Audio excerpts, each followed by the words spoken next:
ಸ್ತೋತ್ರ ಸ್ತೋತ್ರ. ರಾಜಾದಿರಾಜನೇ ನಿನಗೆ ಸ್ತೋತ್ರ ಸ್ವಾಮಿ. ಕರ್ತಾದಿಕರ್ತನೇ ನಿನಗೆ ಸ್ತೋತ್ರ. ಇಂಥ ಒಳ್ಳೆ ಸಮಯದೋಳು ಯೇಸುವೇ ನಿನ್ ಬಾಳಿ ಬಂದೆವು. ನಿಮ್ಮ ಮಕ್ಕಳಾದ ನಾವು ನಿಮ್ಮನ್ನೇ ಅರಸಿ ಬಂದೆವು. ನಮ್ಮ ಮೇಲೆ ದಯವಿಡು ಸ್ವಾಮಿ, ನಿನ್ನ ಕರುಣೆಯನ್ನು ತೋರಿಸು. ನಮ್ಮ ಮೇಲೆ ದಯವಿಡು ಸ್ವಾಮಿ, ನಿಮ್ಮ ಕರುಣೆಯನ್ನು ತೋರಿಸು. ನಿಮ್ಮನ್ನೇ ರಕ್ಷಕನಾಗಿ ಕಾಣಲು ಪ್ರೇರಿಸು ನಮ್ಮೆಲ್ಲರನ್ನು. ನಿಮ್ಮನ್ನೇ ರಕ್ಷಕನಾಗಿ ಕಾಣಲು ಪ್ರೇರಿಸು ನಮ್ಮೆಲ್ಲರನ್ನು. ಪರಲೋಕದಲ್ಲಿರುವ ನಮ್ಮ ಪ್ರೀತಿಯ ತಂದೆಯಾದ ದೇವರೇ, ಈ ಪರಿಶುದ್ಧ ದಿನಕ್ಕಾಗಿ ನಾವು ನಿಮಗೆ ಕೃತಜ್ಞತೆಯನ್ನು ಸಲ್ಲಿಸುತ್ತೇವೆ. ಪರಲೋಕವು ನಿನ್ನ ಸಿಂಹಾಸನವು, ಭೂಮಿಯು ನಿನ್ನ ಪಾದಪೀಠವು. ನಿನ್ನ ಪಾದಪೀಠದ ಕೆಳಗೆ ನಿಮ್ಮ ಮಕ್ಕಳಾದ ನಾವು ಕರ್ತನೆ ಮತದಾವರ್ತಿ ಈ 2020 ಡಿಸೆಂಬರ್ ತಿಂಗಳಿನ ಕರ್ತನೆ 2ನೇ ಭಾನುವಾರ ನಿಮ್ಮ ಸನ್ನಿಧಾನಕ್ಕೆ ನಾವು ಸೇರಿ ಬರುವಂತೆ ನಮ್ಮ ಜೀವಿತದಲ್ಲಿ ದಯಪಾಲಿಸಿ ಕೊಟ್ಟಿರುವಂಥ ಈ ಒಂದು ಶ್ರೇಷ್ಠವಾದ ಸಮಯಕ್ಕಾಗಿ ನಿಮಗೆ ಕೃತಜ್ಞತೆಯನ್ನು ಸಲ್ಲಿಸುತ್ತಿದ್ದೇವೆ ಸ್ವಾಮಿ. ಹೌದು ಕರ್ತನೆ, ಈ ಬೆಳಗಿನ ಜಾವದಲ್ಲಿ ಮತದಾವರ್ತಿ ನೀನು ಮಾಡಿರುವಂಥ ಎಲ್ಲ ಉಪಕಾರಗಳನ್ನು ನೆನೆಸಿ ಕರ್ತನೆ ನಿನಗೆ ಕೃತಜ್ಞತೆಯನ್ನು ಸಲ್ಲಿಸುವುದಕ್ಕೆ, ದೇವರೇ ನೀನು ಮಾಡಿರುವಂಥ ಎಲ್ಲ ಆಶೀರ್ವಾದಗಳನ್ನು ನೆನೆಸಿ ಕರ್ತನೆ ನಾವು ನಿಮಗೆ ಸ್ತೋತ್ರವನ್ನು ಸಲ್ಲಿಸುವುದಕ್ಕೆ, ದೇವರೇ ನಮಗೆ ಕೊಟ್ಟಿರುವಂಥ ಈ ಒಂದು ಸದಾವಕಾಶಗಳಕ್ಕಾಗಿ ನಾವು ನಿನಗೆ ಕೃತಜ್ಞತೆಯನ್ನು ಸಲ್ಲಿಸುವಂಥವರಾಗಿದ್ದೇವೆ. ಲೋಕದ ಕಡೆಗೆ ನಾವು ತಿರುಗಿ ನೋಡುವಾಗ ಅನೇಕರು ಕರ್ತನೆ ಅನೇಕ ವಿಧದಲ್ಲಿ ಕರ್ತನೆ ಈ ಲೋಕದಿಂದ ಕರ್ತನೆ ಮಾರ್ಪಟ್ಟಿರುವಾಗ ನಿಮ್ಮ ಮಕ್ಕಳಾದ ನಮ್ಮನ್ನು ಕರ್ತನೆ ನಿನ್ನ ಮಹಾಕೃಪೆಯಿಂದ, ನಿನ್ನ ಮಹಾಕರುಣೆಯಿಂದ, ನಿನ್ನ ಮಹಾಪ್ರೀತಿಯಿಂದ ಕರ್ತನೆ ಆವರಿಸಿ ಪರಿಪಾಲಿಸಿ ಜೀವವುಳ್ಳ ಲೋಕದಲ್ಲಿ ಜೀವವುಳ್ಳ ದೇಹಿಗಳಾಗಿ ಕರ್ತನೆ ನಿಮ್ಮ ಸನ್ನಿಧಾನಕ್ಕೆ ಸೇರಿ ಬರುವಂತೆ ನೀನು ಕೃಪೆ ಮಾಡಿದ್ದಕ್ಕಾಗಿ ನಿನಗೆ ಸ್ತೋತ್ರ. ಹೌದು ಕರ್ತನೆ, ಅನೇಕರು ಕರ್ತನೆ ಆಸ್ಪತ್ರೆಗಳಲ್ಲಿ ಕರ್ತನೆ ಶಾರೀರಿಕವಾದ ಕ್ಲೇಶಗಳ ಮೂಲಕವಾಗಿ ಕರ್ತನೆ ಆರಾಧಿಸುವುದಕ್ಕೆ ಸಾಧ್ಯವಿಲ್ಲದೆ ಕರ್ತನೆ ಮನೆಗಳಲ್ಲಿ ಕರ್ತನೆ ಆಸ್ಪತ್ರೆಗಳಲ್ಲಿ ಕರ್ತನೆ ಅವರು ಅಭಯವನ್ನು ಹೊಂದಿರುವಾಗ ನಮ್ಮ ಜೀವಿತದಲ್ಲಿ ನೀನು ಕೊಟ್ಟಿರುವಂಥ ಆರೋಗ್ಯಕ್ಕಾಗಿ ನಾವು ನಿನಗೆ ಕೃತಜ್ಞತೆಗಳನ್ನು ಸಲ್ಲಿಸುವಂಥವರಾಗಿದ್ದೇವೆ. ಇಂದಿನ ಆರಾಧನೆಯನ್ನು ಕರ್ತನೆ ಸಂಪೂರ್ಣವಾಗಿ ನಿಮ್ಮ ಕರಗಳಿಗೆ ಒಪ್ಪಿಸಿಕೊಡ್ತಾ ಇದ್ದೇವೆ. ಈ ಆರಾಧನೆಯ ಪ್ರಾರಂಭದಿಂದ ಅಂತ್ಯದವರೆಗೆ ದೇವರ ಪವಿತ್ರಾತ್ಮನ ಸಾನ್ನಿಧ್ಯವನ್ನು ನಾವು ಅನುಭವಿಸುವಂತೆ ನೀನು ಕೃಪೆ ಮಾಡೆಂಬುದಾಗಿ ನಾವು ಪ್ರಾರ್ಥಿಸುವಂತರಾಗಿದ್ದೇವೆ ಸ್ವಾಮಿ. ಎಲ್ಲವನ್ನ ನಡೆಸುವಂಥ ದೇವರು, ಎಲ್ಲವನ್ನ ಕಾಯುವಂಥ ದೇವರು ನೀನಾಗಿದ್ದಿ, ಅದಕ್ಕಾಗಿ ನಿನಗೆ ಕೃತಜ್ಞತೆಯನ್ನು ಸಲ್ಲಿಸ್ತಾ ಇದ್ದೇವೆ. ಮತ್ತು ದಾವರ್ತಿ ಕರ್ತನೆ ಇಂದಿನ ಆರಾಧನೆಯನ್ನು ಕರ್ತನೆ ತಂದೆ ಮಗ ಪವಿತ್ರಾತ್ಮನ ನಾಮದಲ್ಲಿ ಕರ್ತನೆ ನಾವು ಪ್ರಾರಂಭಿಸುವರಾಗಿದ್ದೇವೆ. ಈ ಆರಾಧನೆಯ ಪ್ರಾರಂಭದಿಂದ ಅಂತ್ಯದವರೆಗೆ ಕರ್ತನೆ ತ್ರಿಯೇಕ ದೇವರ ಸಾನ್ನಿಧ್ಯವನ್ನು ಕಾಣುವಂತೆ ಅನುಭವಿಸುವಂತೆ ನೀನು ಕೃಪೆ ಮಾಡು ಕರ್ತನೆ. ಪ್ರತ್ಯೇಕವಾಗಿ ಕರ್ತನೆ ದೇವರೇಸುವೆ ಈ ಸಂದರ್ಭದಲ್ಲಿ ಕರ್ತನೆ ನಮ್ಮ ಶಬ್ದವನ್ನು ಕೇಳುವಂತಹ ಪ್ರತಿಯೊಬ್ಬರನ್ನ ನಿಮ್ಮ ಕರಗಳಿಗೆ ಒಪ್ಪಿಸಿಕೊಡ್ತಾ ಇದ್ದೇವೆ. ಅವರ ಪ್ರತಿಯೊಂದು ಅವಶ್ಯಕತೆಗಳ ಮುಂಭಾಗದಲ್ಲಿ ಕರ್ತನೆ ನಿನ್ನ ಒಂದು ಅದ್ಭುತವನ್ನು ಕರ್ತನೆ ದಯಪಾಲಿಸಿ ಎಂಬುದಾಗಿ ನಾವು ಪ್ರಾರ್ಥಿಸ್ತಾ ಇದ್ದೇವೆ. ಪ್ರಾರ್ಥನೆ ಕೇಳಿದ್ದಕ್ಕಾಗಿ ಸ್ತೋತ್ರ. ಯೇಸು ಕ್ರಿಸ್ತನ ನಾಮದಲ್ಲಿ ಬೇಡುತ್ತೇವೆ ನಮ್ಮ ಪ್ರೀತಿಯ ತಂದೆಯೇ, ಆಮೇಲೆ. ಕೆಲವು ಹಾಡುಗಳನ್ನು ಹಾಡಿ ನಾವು ದೇವರನ್ನ ಮಹಿಮೆಪಡಿಸುವ. ಪ್ರಾರಂಭದಲ್ಲಿ ಶ್ರೀಯೇಸು ನಾಮ ಅತಿಶಯ ನಾಮ, ಪಾಪಿಗೆ ಇಂಪಾದ ನಾಮ ಎಂಬ ಹಾಡನ್ನು ಹಾಡಿ ನಾವು ದೇವರನ್ನ ಮಹಿಮೆಪಡಿಸೋಣ. ಶ್ರೀಯೇಸು ನಾಮ ಅತಿಶಯ ನಾಮ, ಪಾಪಿಗೆ ಇಂಪಾದ ನಾಮ. ಅಲ್ಲೇಲೂಯಾ. ಶ್ರೀಯೇಸು ನಾಮ ಅತಿಶಯ ನಾಮ, ಪಾಪಿಗೆ ಇಂಪಾದ ನಾಮ. ಪಾಪ ಪರಿಹಾರಕ್ಕಾಗಿ ಪಾಪಿಗಳ ಹುಡುಕಿ ಧರಣಿಗೆ ಬಂದ ನಾಮ.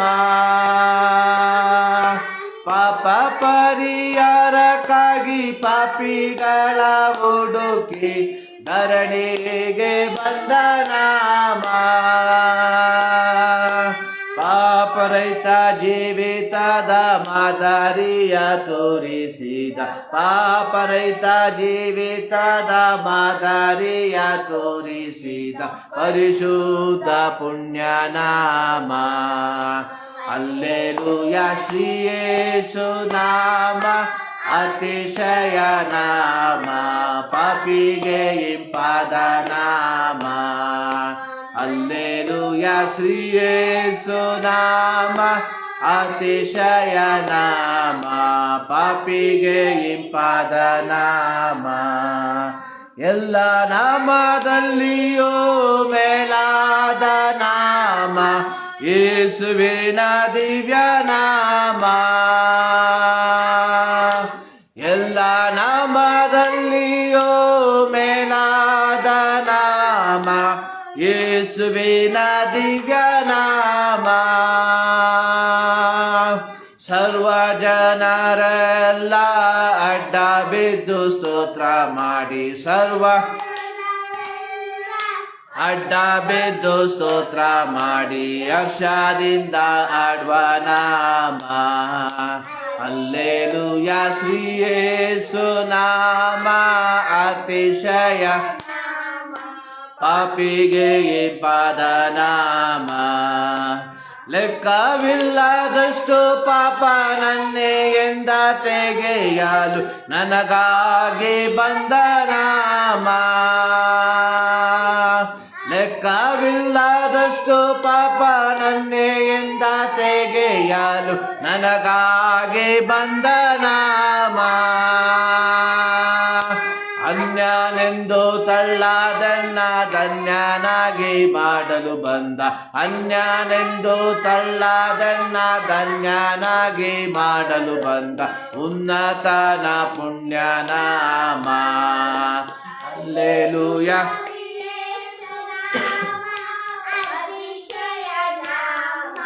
ಪಾಪಿಗೆ ಇಂಪಾದ ನಾಮ. ಭೂತ ಬಾಧಿತರಿಗೆ ನಾನಾ ರೋಗಿಗಳಿಗೆ ಸ್ವಸ್ಥ ಮಾಡುವಂತ ನಾಮ. ಭೂತ ಬಾಧಿತರಿಗೆ ನಾನಾ ರೋಗಿಗಳಿಗೆ ಸ್ವಸ್ಥ ಮಾಡುವಂತ ನಾಮ. ಕುರುಡರಿಗೂ ಕುಂಟಾರಿಗೂ ಕುಷ್ಠರೋಗಿಗಳಿಗೆಲ್ಲ, ಕುರುಡರಿಗೂ ಕುಷ್ಠರೋಗಿಗಳಿಗೆಲ್ಲ ಬಿಡುಗಡೆ ಕೊಡುವ ನಾಮ. ಹಲ್ಲೆಲೂಯಾ ಶ್ರೀ ಯೇಸು ನಾಮ ಅತಿಶಯ ನಾಮ, ಪಾಪಿಗೆ ಇಂಪಾದ ನಾಮ. ಹಲ್ಲೆಲೂಯಾ ಶ್ರೀ ಯೇಸು ನಾಮ ಅತಿಶಯ ನಾಮ, ಪಾಪಿಗೆ ಇಂಪಾದ ನಾಮ.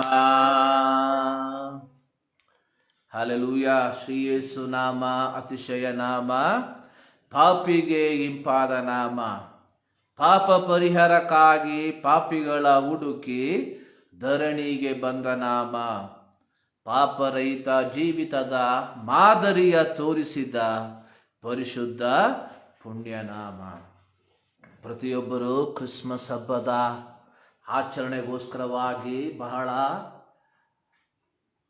ಆವೇಶಭರಿತರಾಗಿ ಕಾಯುತ್ತಿರುವಂಥದ್ದನ್ನು ನಾವು ನೋಡ್ತಾ ಇದ್ದೇವೆ. ಇಡೀ ಪ್ರಪಂಚ ಯೇಸು ಕ್ರಿಸ್ತನ ಜನನವನ್ನ ವಿಜೃಂಭಣೆಯಿಂದ ಆಚರಿಸುವುದಕ್ಕೋಸ್ಕರವಾಗಿ, ವಿಜೃಂಭಣೆಯಿಂದ ಅದನ್ನು ಸೆಲೆಬ್ರೇಷನ್ ಮಾಡುವುದಕ್ಕೋಸ್ಕರವಾಗಿ ವಿಧ ವಿಧವಾದಂಥ ಆಹಾರಗಳನ್ನು, ವಿಧ ವಿಧವಾದಂಥ ವಸ್ತ್ರಗಳನ್ನು, ವಿಧ ವಿಧವಾದಂಥ ಹೊಸ ಹೊಸ ಕಾರ್ಯಗಳನ್ನು,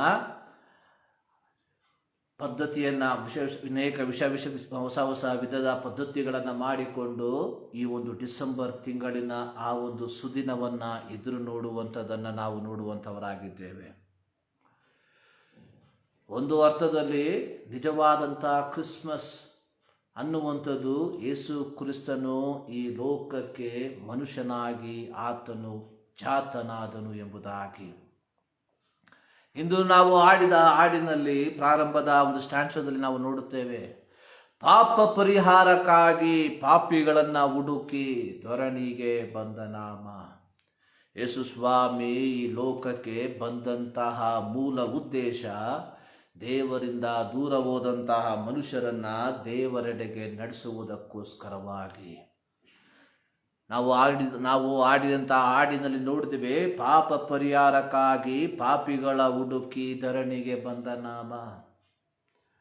ಅಂದರೆ ಪಾಪದಲ್ಲಿ, ದಾಸತ್ವದಲ್ಲಿ, ಸೈತಾನನ ಅಧಿಕಾರದಲ್ಲಿ ಇರುವಂತ ಜನರಿಗೆ ಒಂದು ಮೋಕ್ಷವನ್ನ, ಒಂದು ಬಿಡುಗಡೆಯನ್ನ, ಪಾಪದಿಂದ ಪರಿಹಾರವನ್ನ ಕೊಡುವುದಕ್ಕೋಸ್ಕರವಾಗಿ ಯೇಸು ಸ್ವಾಮಿ ಆತನು ಈ ಲೋಕಕ್ಕೆ ಇಳಿದು ಬಂದನು ಎಂಬುದಾಗಿ ನಾವು ನೋಡುತ್ತೇವೆ. ಅಪೊಸ್ತಲರ ಕೃತ್ಯ 4ನೇ ಅಧ್ಯಾಯ 12ನೇ ವಾಕ್ಯದಲ್ಲಿ ನಾವು ನೋಡುವಂಥದ್ದು, ಬರಬೇಕಾದ ರಕ್ಷಣೆಯು ಇನ್ನಾರಲ್ಲಿಯೂ ಸಿಕ್ಕುವುದಿಲ್ಲ, ಆ ಹೆಸರಿನಿಂದಲೇ ಹೊರತು ಆಕಾಶದ ಕೆಳಗೆ ಮನುಷ್ಯರೊಳಗೆ ಕೊಡಲ್ಪಟ್ಟಿರುವ ಬೇರೆ ಯಾವ ಹೆಸರಿನಿಂದಲೂ ನಮಗೆ ರಕ್ಷಣೆಯಾಗುವುದಿಲ್ಲ. ಆದಾಮನ ಪಾಪದ ಫಲವಾಗಿ ದೇವರಿಂದ ದೂರ ಹೋದಂತಹ ಜನರಿಗೆ, ಆದಾಮನ ಅವಿಧೇಯತ್ವದ ಫಲವಾಗಿ ದೇವರಿಂದ ದೂರ ಹೋದಂತಹ ಜನರನ್ನ ತಿರುಗಿ ದೇವರೆಡೆಗೆ ಸೇರಿಸುವುದಕ್ಕೆ ಇರುವಂತಹ ಒಂದೇ ಒಂದು ನಾಮ, ಅದು ಯೇಸುವಿನ ನಾಮ. ಈ ಯೇಸುವಿನ ನಾಮದಲ್ಲಿ ಮಾತ್ರ ನಮಗೆ ರಕ್ಷಣೆ, ಯೇಸುವಿನ ನಾಮದಲ್ಲಿ ಮಾತ್ರ ನಮಗೆ ವಿಮೋಚನೆ ಉಂಟಾಗುತ್ತದೆ ಎಂಬುದಾಗಿ ನಾವು ನೋಡುವಂಥವರಾಗಿದ್ದೇವೆ. ಯೇಸು ಸ್ವಾಮಿ ಈ ಲೋಕಕ್ಕೆ ಇಳಿದು ಬಂದಂತಹ ಮೂಲ ಉದ್ದೇಶ ದೇವರಿಂದ ದೂರ ಹೋದಂಥವರನ್ನ ದೇವರೆಡೆಗೆ ನಡೆಸುವುದಕ್ಕೋಸ್ಕರವಾಗಿ. ಅದು ಮಾತ್ರವಲ್ಲ, ಕೇವಲ ಮನುಷ್ಯನಿಗೆ ಪಾಪದಿಂದ ಬಿಡುಗಡೆಯನ್ನ, ಪಾಪದಿಂದ ಪರಿಹಾರವನ್ನ ಕೊಡುವುದಕ್ಕೋಸ್ಕರವಾಗಿ ಮಾತ್ರ ಅಲ್ಲ ಯೇಸು ಸ್ವಾಮಿ ಲೋಕಕ್ಕೆ ಆತನು ಮನುಷ್ಯನಾಗಿ ಬಂದಂಥದ್ದು. ಈ ಹಾಡಿನ 2ನೆಯ ಸಾಲಿನಲ್ಲಿ ಹೇಳುವಂಥದ್ದು, ಪಾಪ ರಹಿತ ಜೀವಿತದ ಮಾದರಿಯ ತೋರಿಸಿದ ಪರಿಶುದ್ಧವಾದ ಪುಣ್ಯನಾಮ. ಅರ್ಥ, ಈ ಲೋಕದಲ್ಲಿ ಜೀವಿಸುವಂತಹ ಪ್ರತಿಯೊಬ್ಬ ಭಕ್ತನು ಯೇಸು ಕ್ರಿಸ್ತನನ್ನ ತಮ್ಮ ಹೃದಯದಲ್ಲಿ ಅಂಗೀಕಾರ ಮಾಡಿರುವಂತಹ ಪ್ರತಿಯೊಬ್ಬ ವ್ಯಕ್ತಿ ಈ ಲೋಕದಲ್ಲಿ ಪಾಪ ರಹಿತವಾದ ಜೀವಿತವನ್ನ ಯಾವ ರೀತಿಯಾಗಿ ಜೀವಿಸಬೇಕೆಂಬುದಾಗಿ ಯೇಸು ಸ್ವಾಮಿ 33.5 ವರ್ಷ ಈ ಲೋಕದಲ್ಲಿ ಬದುಕಿ ಬಾಳಿ ತೋರಿಸಿ ಆತನು ಹೋಗಿದ್ದಾನೆ. ನಾವು ಪಾಪ ಪರಿಹಾರವನ್ನ ಹೊಂದಿಕೊಂಡಿದ್ದೇವೆ ಎಂಬುದಾಗಿ ನಾವು ಉಲ್ಲಾಸಿಸುವಂಥದ್ದಲ್ಲ, ಬದಲಾಗಿ ಪಾಪ ರಹಿತವಾದ ಜೀವಿತವನ್ನ ಜೀವಿಸುತ್ತಿದ್ದೇವ ಎಂಬುವಂಥದ್ದನ್ನ ನಾವು ಒಂದು ಸಾರಿ ಅವಲೋಕಿಸಿಕೊಳ್ಳುವಂಥವರಾಗಿರಬೇಕು. ಯೇಸು ಸ್ವಾಮಿಯ ಮಕ್ಕಳು ಕೇವಲ ಪಾಪ ಪರಿಹಾರವನ್ನ ಹೊಂದಿರುವಂಥವರಲ್ಲ. ನಿಜವಾದಂತಹ ಯೇಸು ಸ್ವಾಮಿಯ ಮಕ್ಕಳು ಪಾಪ ರಹಿತವಾದ ಜೀವಿತವನ್ನ ಈ ಲೋಕದಲ್ಲಿ ಜೀವಿಸುವಂಥವರು. ಯೇಸು ಸ್ವಾಮಿ ಈ ಲೋಕಕ್ಕೆ ಬಂದಿರುವಂಥದ್ದು ಕೇವಲ ನಿನ್ನ ಪಾಪಗಳಿಗೆ ಪರಿಹಾರವನ್ನ ಕೊಡುವುದಕ್ಕೋಸ್ಕರವಾಗಿ ಅಲ್ಲ. ಹೌದು, ನಾವು ಓದಿದಂತಹ ದೇವರ ವಾಕ್ಯದಲ್ಲಿ ನಾವು ನೋಡುತ್ತೇವೆ, ಬರಬೇಕಾದ ರಕ್ಷಣೆಯು ಇನ್ಯಾರಲ್ಲಿಯೂ ಸಿಕ್ಕುವುದಿಲ್ಲ, ಆ ಹೆಸರಿನಿಂದಲೇ ಹೊರತು. ಅದು 100ಕ್ಕೆ 100ರಷ್ಟು ಸತ್ಯವಾದಂತಹ ಮಾತು. ಯೇಸು ಕ್ರಿಸ್ತನ ರಕ್ತವು ಸಕಲ ಪಾಪವನ್ನು ನಿವಾರಿಸಿ ನಮ್ಮನ್ನು ಶುದ್ಧಿ ಮಾಡ್ತದೆ ಎಂಬುದಾಗಿ ದೇವರ ವಾಕ್ಯದಲ್ಲಿ ಸ್ಪಷ್ಟವಾಗಿ ಬರೆಯಲ್ಪಟ್ಟಿದೆ. ಕೀರ್ತನೆ 50 ಕೀರ್ತನೆಯಲ್ಲಿ ನಾವು ದಾವೀದನು ಹೇಳುವಂಥದ್ದು, ಹಿಸ್ಸೋಪ್ ಗಿಡದ ಬರಲಿನಿಂದ ನೀರನ್ನು ಚಿಮುಕಿಸಿ ಎಂಬಂತೆ ನನ್ನ ಅಶುದ್ಧತ್ವವನ್ನು ತೊಳೆದು ಬಿಡು, ಆಗ ಶುದ್ಧನಾಗುವೆನು ಎಂಬುದಾಗಿ. ಯೇಸು ಕ್ರಿಸ್ತನ ರಕ್ತ ನಮ್ಮ ಜೀವಿತದಲ್ಲಿ ಪಾಪ ಪರಿಹಾರವನ್ನು ತರುವಂಥದ್ದಾಗಿದೆ. ಆದರೆ ಯೇಸು ಸ್ವಾಮಿ ಲೋಕಕ್ಕೆ ಬಂದಂತಹ ಉದ್ದೇಶ, ಯೇಸು ಸ್ವಾಮಿ ಮನುಷ್ಯನಾಗಿ ಈ ಲೋಕದಲ್ಲಿ ಜಾತನಾದಂಥ ಮೂಲ ಉದ್ದೇಶ ಕೇವಲ ನನ್ನ ಪಾಪಗಳ ಪರಿಹಾರಕ್ಕೋಸ್ಕರವಾಗಿ ಮಾತ್ರವಲ್ಲ, ಬದಲಾಗಿ ಒಂದು ಪರಿಶುದ್ಧವಾದ ಜೀವಿತವನ್ನ ಈ ಲೋಕದಲ್ಲಿ ಯಾವ ರೀತಿಯಾಗಿ ಜೀವಿಸಬೇಕು ಎಂಬುದಾಗಿ ಒಂದು ಮಾದರಿಯನ್ನ ತೋರಿಸಿದ್ದಾನೆ. ನಾವು ಆತನ ಹೆಜ್ಜೆಯ ಜಾಡಿನಲ್ಲಿ ನಡೆಯುವಂಥವರಾಗಿರಬೇಕು.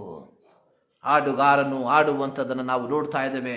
ಪಾಪರಹಿತ ಜೀವಿತದ ಮಾದರಿಯ ತೋರಿಸಿದ ಪರಿಶುದ್ಧ ಪುಣ್ಯನಾಮ. ಈ ಬೆಳಗಿನ ಜಾವದಲ್ಲಿ ನಾವು ಈ ದೇವರ ಸನ್ನಿಧಾನದಲ್ಲಿ ದೇವರನ್ನು ಆರಾಧಿಸುವುದಕ್ಕೆ ಸೇರಿ ಬಂದಿದ್ದೇವೆ. ಅದರ 3ನೇ ಸ್ಟ್ಯಾನ್ಸದಲ್ಲಿ ಲೆಕ್ಕವಿಲ್ಲದಷ್ಟು ಪಾಪ ನನ್ನಿಂದ ತೆಗೆಯಲು ನನಗಾಗಿ ಬಂದ ನಾಮ, ಅನ್ಯನೆಂದು ತಳ್ಳದನ್ನ ಧನ್ಯನಾಗಿ ಮಾಡಲು ಬಂದ ಉನ್ನತನ ಪುಣ್ಯನಾಮ. ಹೌದು ಪ್ರಿಯ ದೇವ ಜನರೇ, ಈ ಕ್ರಿಸ್ಮಸ್ ಹಬ್ಬವನ್ನ ಆಚರಿಸುವುದಕ್ಕೋಸ್ಕರವಾಗಿ ಬಹಳ ಕಾತುರದಿಂದ ಕಾಯುತ್ತಿರುವಂತಹ ನಾವು ಈ ಬೆಳಗಿನ ಜಾವದಲ್ಲಿ ಒಂದು ವಿಚಾರವನ್ನು ನಾವು ಯೋಚಿಸುವಂಥವರಾಗಿರಬೇಕು, ಅವಲೋಕಿಸುವಂಥವರಾಗಿರಬೇಕು. ಯೇಸು ಕ್ರಿಸ್ತನ ರಕ್ತದಿಂದ ಪಾಪ ವಿಮೋಚನೆಯನ್ನ ಪಡಕೊಂಡಿರುವಂತಹ ನಾನು ಒಂದು ಪರಿಶುದ್ಧವಾದ ಜೀವಿತವನ್ನ ಜೀವಿಸುತ್ತಿದ್ದೇನಾ ಎಂಬುದಾಗಿ ಯೇಸು ಸ್ವಾಮಿ ತೋರಿಸಿದಂತಹ ಮಾದರಿಯಲ್ಲಿ, ಯೇಸು ಸ್ವಾಮಿ ತೋರಿಸಿದಂಥ ಹೆಜ್ಜೆಯ ಜಾಡಿನಲ್ಲಿ ನಮ್ಮ ಪ್ರತಿದಿನ, ನಮ್ಮ ದೈನಂದಿನ ದಿನ ಅದು ಹಾದು ಹೋಗುತ್ತಿದೆಯಾ ಎಂಬುದಾಗಿ ನಾವು ಅವಲೋಕಿಸುವಂಥದ್ದು ಬಹಳ ಪ್ರಾಮುಖ್ಯ. ಅಪೊಸ್ತಲರ ಕೃತ್ಯದಲ್ಲಿ ನಾವು ನೋಡುತ್ತೇವೆ, ಅಂತಿಯೋಕ್ಯದಲ್ಲಿ ಪ್ರಾರಂಭದಲ್ಲಿ ಕ್ರಿಸ್ತನ ಈ ಬಾಲಕರಿಗೆ ಕ್ರೈಸ್ತರು ಎಂಬುದಾಗಿ ಹೆಸರನ್ನು ಕೊಟ್ಟರು ಎಂಬುದಾಗಿ. ಕ್ರೈಸ್ತರು ಎಂದರೆ ಕ್ರಿಸ್ತನ ಬೋಧನೆಗೆ ಅನುಗುಣವಾಗಿ ಜೀವಿಸುವಂಥವರು. ಕ್ರಿಸ್ತನ ಬೋಧನೆಯನ್ನ ಕೇವಲ ಭಾನುವಾರ ದಿನಗಳಲ್ಲಿ ಮಾತ್ರ ಕೇಳುವಂಥವರಲ್ಲ ಕ್ರೈಸ್ತರು. ಬೆಳಗಿನ ಸಮಯ ಜಾವದಲ್ಲಿ, ರಾತ್ರಿಯ ಜಾವದಲ್ಲಿ ಪ್ರಾರ್ಥಿಸುವಂಥವರಲ್ಲ ಕ್ರೈಸ್ತರು. ನಿನ್ನ ಜೀವಿತದ ಪ್ರತಿಯೊಂದು ಹೆಜ್ಜೆಗಳು ಅದು ಕ್ರಿಸ್ತನ ಬೋಧನೆಗೆ ಅನುಗುಣವಾಗಿ ಜೀವಿಸುವಂಥವರೇ ಕ್ರೈಸ್ತರು. ಈ ಬೆಳಗಿನ ಜಾವದಲ್ಲಿ ಈ ಕ್ರಿಸ್ಮಸ್ ಹಬ್ಬವನ್ನು ಆಚರಿಸುವುದಕ್ಕೆ ನಾವು ಕಾತುರದಿಂದ ಕಾಯುತ್ತಿರುವಾಗ ಕ್ರಿಸ್ತನ ಬೋಧನೆಗೆ ಅನುಗುಣವಾಗಿ ನಾವು ಜೀವಿಸುತ್ತಿದ್ದೇವಾ ಎಂಬುವಂಥ ಒಂದು ಪ್ರಶ್ನೆಯನ್ನು ನಮ್ಮೊಟ್ಟಿಗೆ ನಾವು ಹಂಚಿಕೊಳ್ಳುವಂಥದ್ದು ಬಹಳ ಪ್ರಾಮುಖ್ಯವಾಗಿರುವಂಥದ್ದು. ಈ ಬೆಳಗಿನ ಜಾವದಲ್ಲಿ ಮತ್ತೊಂದು ಆವರ್ತಿ ಈ ದೇವರನ್ನು ಆರಾಧಿಸುವುದಕ್ಕೆ ದೇವರು ನಮಗೆ ಕೊಟ್ಟಿರುವಂಥ ಸಂದರ್ಭಕ್ಕಾಗಿ ನಾವು ದೇವರಿಗೆ ಸ್ತೋತ್ರವನ್ನು ಮಾಡೋಣ. ಇನ್ನೊಂದು ಹಾಡನ್ನು ಹಾಡಿ ನಾವು ದೇವರನ್ನು ಮಹಿಮೆಪಡಿಸೋಣ. ಆರಾಧಿಸುವ ಆತ್ಮಸ್ವರೂಪನ ಆನಂದ ಘೋಷದೊಡನೆ ಸ್ತೋತ್ರಗಳ ಯಜ್ಞವನ್ನು ಅರ್ಪಿಸುವ ಯೇಸುವಿಗೆ. ಯಾರು ಸ್ತೋತ್ರಗಳೆಂಬ ಯಜ್ಞವನ್ನು ಸಮರ್ಪಿಸುತ್ತಾರೋ ಅವರು ನನ್ನನ್ನು ಮಹಿಮೆ ಪಡಿಸುವರು ಎಂಬುದಾಗಿ ದೇವರ ವಾಕ್ಯದಲ್ಲಿ ನಾವು ನೋಡುವಂಥವರಾಗಿದ್ದೇವೆ. ದೇವರು ನಮ್ಮ ಜೀವಿತದಲ್ಲಿ ಮಾಡಿರುವಂತಹ ಪ್ರತಿಯೊಂದು ಉಪಕಾರಗಳನ್ನು ನೆನೆಸಿ ನಾವು ದೇವರಿಗೆ ಸಲ್ಲಿಸುವಂತಹ ಒಂದು ಕಾಣಿಕೆ ಅದು ಸ್ತೋತ್ರ ಎಂಬುವಂಥದ್ದಾಗಿದೆ. ಒಂದು ಸ್ತೋತ್ರಕ್ಕೆ ಹಳೆಯ ಒಡಂಬಡಿಕೆಯಲ್ಲಿ ಒಂದು ಕೃತಜ್ಞತಾ ಯಜ್ಞವನ್ನು ಸಮರ್ಪಿಸುವುದಕ್ಕೆ ಅವರು ಖರ್ಚು ಮಾಡುವಂತಹ ಹಣದ ಅದೇ ಮೌಲ್ಯವನ್ನು ನಾವು ನೋಡುವಂಥವರಾಗಿದ್ದೇವೆ. ಒಂದು ಕೃತಜ್ಞತಾ ಯಜ್ಞವನ್ನು ಹಳೆಯ ಒಡಂಬಡಿಕೆಯಲ್ಲಿ ಸಮರ್ಪಿಸಬೇಕಾದರೆ ಮೋಶೆಯ ಮೂಲಕವಾಗಿ ದೇವರು ಕೆಲವು ಪದ್ಧತಿಗಳನ್ನು ಇಟ್ಟಿದ್ದ. ಅದರ ಅನುಸಾರವಾಗಿ ಅವರು ಆ ಒಂದು ಯಜ್ಞವನ್ನು ಸಮರ್ಪಿಸಬೇಕಾಗಿತ್ತು. ಹೊಸ ಒಡಂಬಡಿಕೆಯಲ್ಲಿ ಜೀವಿಸುವಂತ ನಾವು ದೇವರಿಗೆ ಒಂದು ಸ್ತೋತ್ರವನ್ನು ಸಲ್ಲಿಸುವಾಗ ಹಳೆಯ ಒಡಂಬಡಿಕೆಯಲ್ಲಿ ಅದೇ ಮೌಲ್ಯವನ್ನ ನಾವು ಒಂದು ಸ್ತೋತ್ರದಲ್ಲಿ ಕಾಣುವಂಥವರಾಗಿದ್ದೇವೆ. ನಾವು ಸೇರಿ ಆರಾಧಿಸುವ ಆತ್ಮಸ್ವರೂಪನ ಆನಂದ ಘೋಷದೊಡನೆ ಸ್ತೋತ್ರಗಳ ಯಜ್ಞವನ್ನು ಅರ್ಪಿಸುವ ಯೇಸುವಿಗೆ ಎಂಬ ಹಾಡನ್ನು ಹಾಡಿ ನಾವು ದೇವರನ್ನ ಮಹಿಮೆಪಡಿಸುವ. ಆರಾಧಿಸುವ ಆತ್ಮ ಸ್ವರೂಪನ ಆನಂದ ಘೋಷದೊಡನೆ ಆರಾಧಿಸುವ ಆತ್ಮ ಸ್ವರೂಪನ ಆನಂದ ಘೋಷದೊಡನೆ ಸ್ತೋತ್ರಗಳ ಯಜ್ಞವನ್ನು ಅರ್ಪಿಸುವ ಯೇಸುವಿಗೆ ಸ್ತೋತ್ರಗಳ ಸ್ತೋತ್ರಗಳ ಯಜ್ಞವನ್ನು ಅರ್ಪಿಸುವ ಯೇಸುವಿಗೆ ಹಲ್ಲೆಲೂಯ ಹಲ್ಲೆಲೂಯ ಹಲ್ಲೆಲೂಯ ಹಲ್ಲೆಲೂಯ ಹಾಲೆಲೂಯ ಹಾಲೆಲೂಯ ಹಲ್ಲೆಲೂಯ ಹಲ್ಲೆಲೂಯ ಹಲ್ಲೆಲೂಯ ಹಲ್ಲೆಲೂಯ ಹಾಲೆಲೂಯ ಹಾಲೆಲೂಯ ಸರ್ವೋತ್ತಮನು ನಮ್ಮ ದೇವರು ಸ್ತುತಿ ಸ್ತೋತ್ರಕ್ಕೆ ಎಂದು ಯೋಗ್ಯನು ಸರ್ವೋತ್ತಮನು ನಮ್ಮ ದೇವರು ಸ್ತುತಿ ಸ್ತೋತ್ರಕ್ಕೆ ಎಂದು ಯೋಗ್ಯನು ಸುವರಗಳ ಸುರಿಸುತ್ತಾನೆ ಸುಕ್ಷೇಮದಿಂದ ಕಾಯುತ್ತಾನೆ ಸುವರಗಳ ಸುರಿಸುತ್ತಾನೆ ಸುಕ್ಷೇಮದಿಂದ ಹಲ್ಲೆಲೂಯ ಹಲ್ಲೆಲೂಯ ಹಲ್ಲೆಲೂಯ ಹಲ್ಲೆಲೂಯ ಹಾಲೆಲೂಯ ಹಲ್ಲೆಲೂಯ ಹಲ್ಲೆಲೂಯ ಹಲ್ಲೆಲೂಯ ಹಲ್ಲೆಲೂಯ ಹಾಲೆಲೂಯ ಹಾಲೆಲೂಯ ಆರಾಧಿಸುವ ಆತ್ಮ ಸ್ವರೂಪನ ಆನಂದ ಘೋಷದೊಡನೆ ಆರಾಧಿಸುವ ಆತ್ಮ ಸ್ವರೂಪನ ಆನಂದ ಘೋಷದೊಡನೆ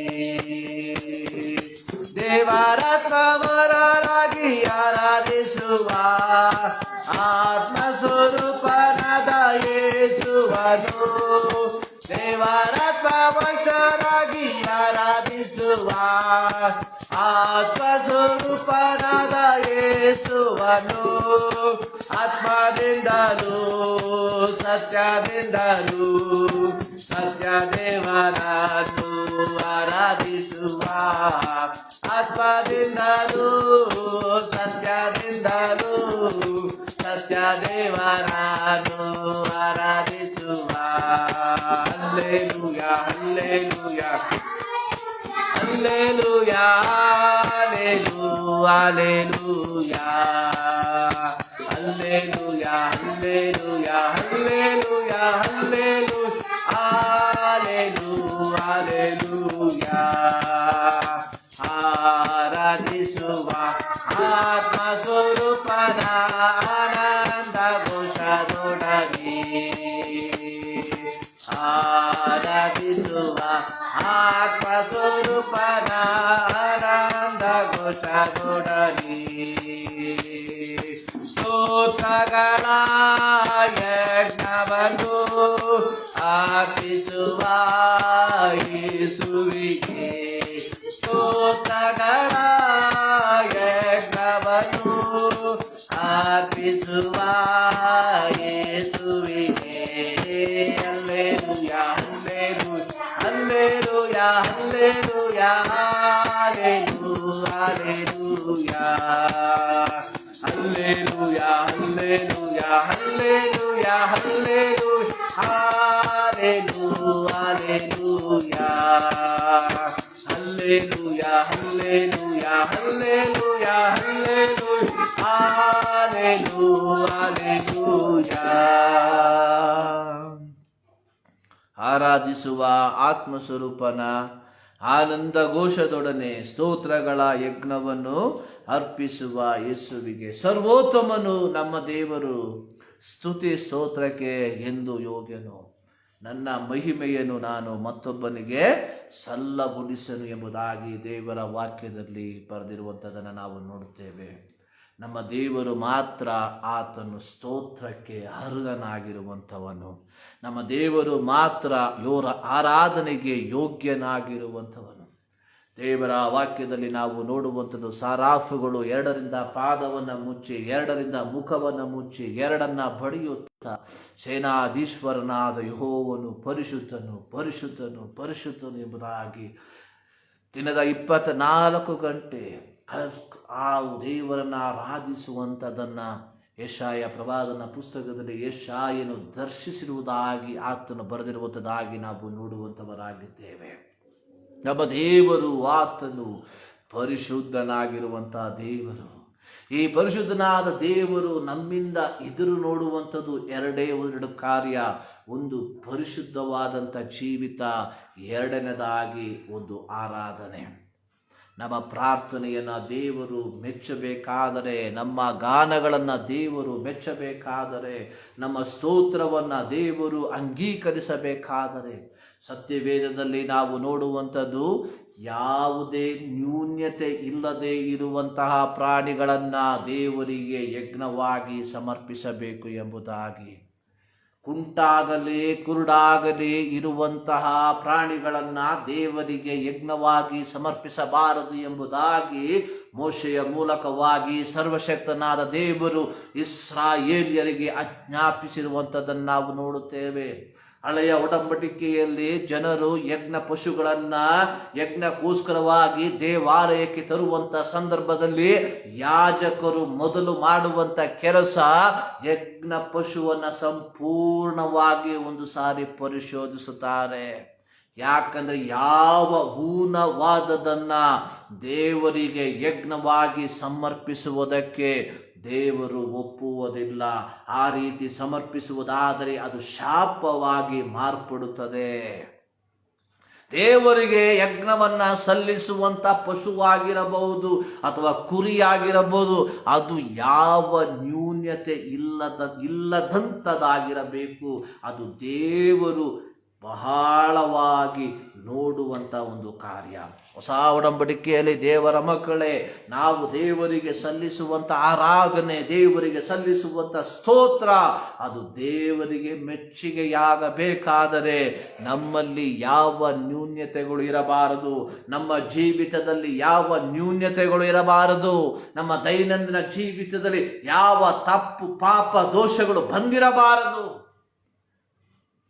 ಆದುದರಿಂದಲೇ ಪ್ರಾರಂಭದಲ್ಲಿ ನಾವು ಮಾಡಬೇಕಾಗಿರುವಂಥ ಒಂದು ಕಾರ್ಯ, ದೇವಾಲಯಕ್ಕೆ ಹೋಗುವುದಕ್ಕಿಂತ ಮುಂಚಿತವಾಗಿ ಅಥವಾ ನಮ್ಮ ದೈನಂದಿನ ಜೀವಿತವನ್ನು ಪ್ರಾರಂಭಿಸುವುದಕ್ಕಿಂತ ಮುಂಚಿತವಾಗಿ ಅಥವಾ ನಮ್ಮ ದೈನಂದಿನ ಜೀವಿತವನ್ನು ಕೊನೆಗಾಣಿಸುವುದಕ್ಕಿಂತ ಮುಂಚಿತವಾಗಿ ದೇವರ ಸನ್ನಿಧಾನದಲ್ಲಿ ನಮ್ಮ ಜೀವಿತವನ್ನು ಒಂದು ಸಾರಿ ಪರೀಕ್ಷಿಸಿಕೊಳ್ಳಬೇಕಾಗಿರುವಂಥದ್ದು ಬಹಳ ಪ್ರಾಮುಖ್ಯ. ಭಾನುವಾರವಾಯಿತು, ಬಾಲಯಾಲಯಕ್ಕೆ ಹೋಗಿದ್ದೇನೆ ಎಂಬುದರಿಂದ ಯಾವ ಪ್ರಯೋಜನವೂ ಇಲ್ಲ.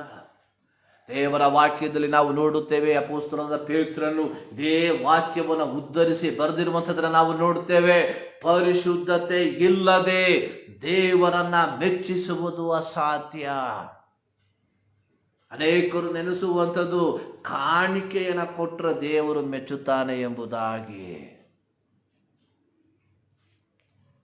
ದೇವರ ವಾಕ್ಯದಲ್ಲಿ ನಾವು ಸಮುವೇಲ ಪ್ರವಾದಿ ಸೌಲನಿಗೆ ಹೇಳಿರುವಂಥ ಒಂದು ಮಾತು, obedience is better than sacrifice. ವಿಧೇಯತ್ವವು ಯಜ್ಞ ಯಾಗಾದಿಗಳಿಗಿಂತ ಶ್ರೇಷ್ಠವಾಗಿರುವಂಥದ್ದು. ಅರ್ಥ, ದೇವರ ಮಾತನ್ನ ಕೇಳುವಂಥದ್ದೇ ನಿನ್ನ ಕಾಣಿಕೆಗಿಂತ ಶ್ರೇಷ್ಠವಾಗಿರುವಂಥದ್ದು. ದೇವರ ಮಾತನ್ನ ಕೇಳದೆ, ದೇವರ ಆಜ್ಞೆಗೆ ಒಳಪಡದೆ, ದೇವರ ಮಾತಿಗೆ ವಿಧೇಯನಾಗದೆ ನಿನ್ನ ಕಾಣಿಕೆ ಸಲ್ಲಿಸುವುದರಿಂದ ಅದು ಕೇವಲ ನಿನಗೆ ನಷ್ಟವಾಗಿ ಮಾರ್ಪಡುತ್ತದೆ ಹೊರತು ಅದರಿಂದ ನಿನ್ನ ಜೀವಿತದಲ್ಲಿ ಯಾವ ಆಶೀರ್ವಾದವೂ ಬರುವುದಿಲ್ಲ. Obedience is better than sacrifice. ವಿಧೇಯತ್ವವು ಯಜ್ಞ ಯಾಗಾದಿಗಳಿಗಿಂತ ಶ್ರೇಷ್ಠವಾಗಿರುವಂಥದ್ದು. ಈ ಬೆಳಗಿನ ಜಾವದಲ್ಲಿ ನಾವು ದೇವರ ಸನ್ನಿಧಾನದಲ್ಲಿ ಸೇರಿ ಬಂದಿದ್ದೇವೆ.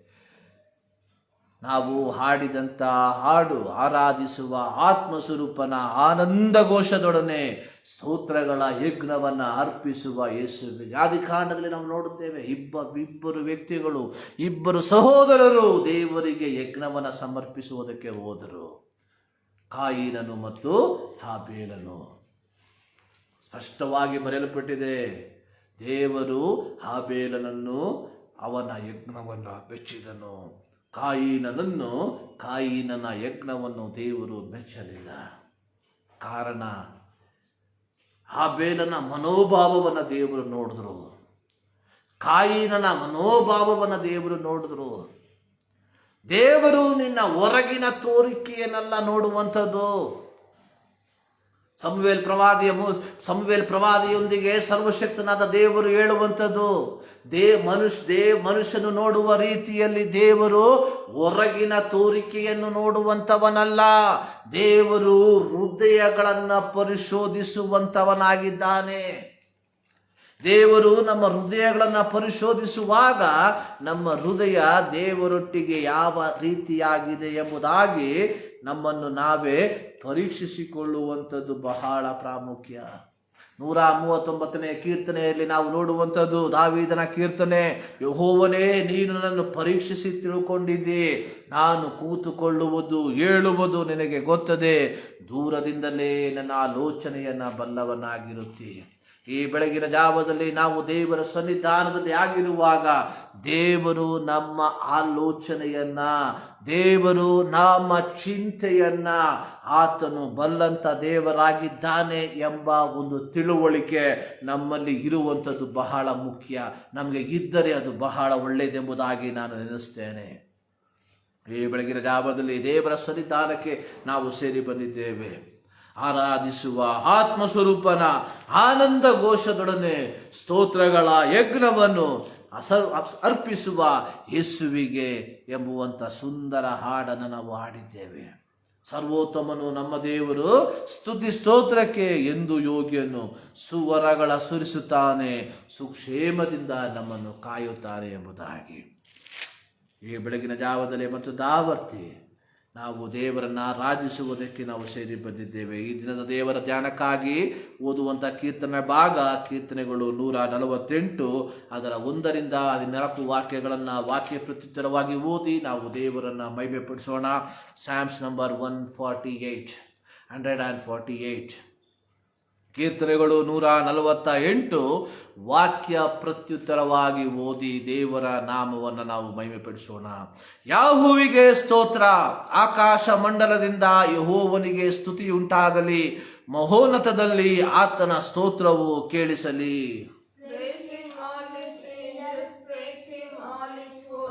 ಸೂರ್ಯಚಂದ್ರರೇ ಆತನನ್ನು ಸ್ತುತಿಸಿರಿ. ಹೊಳೆಯುವ ಎಲ್ಲ ನಕ್ಷತ್ರಗಳೇ ಆತನನ್ನು ಸ್ತುತಿಸಿರಿ.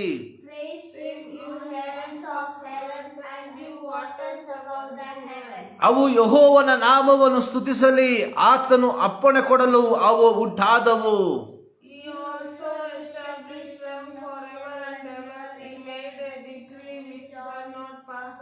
ಭೂಮಂಡಲದಿಂದ ಯೆಹೋವನಿಗೆ ಸ್ತುತಿಯುಂಟಾಗಲಿ. ಆದಿಸಾಗರ ತಿಮಿಂಗಲಗಳು, ಆದಿಸಾಗರಗಳು,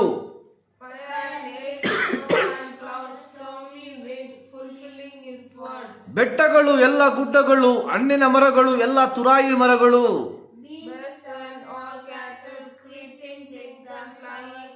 ಭೂರಾಜರು, ಎಲ್ಲ ಜನಾಂಗಗಳು, ಪ್ರಭುಗಳು, ಸರ್ವ ದೇಶಾಧಿಪತಿಗಳು, ಯೆಹೋವನನ್ನು ಕೊಂಡಾಡಲಿ. ಆತನ ನಾಮವೊಂದೇ ಮಹತ್ವವುಳ್ಳದು. ಆತನ ಪ್ರಭಾವವು ಭೂಮಿ ಆಕಾಶಗಳಲ್ಲಿ ಮರೆಯುತ್ತದೆ.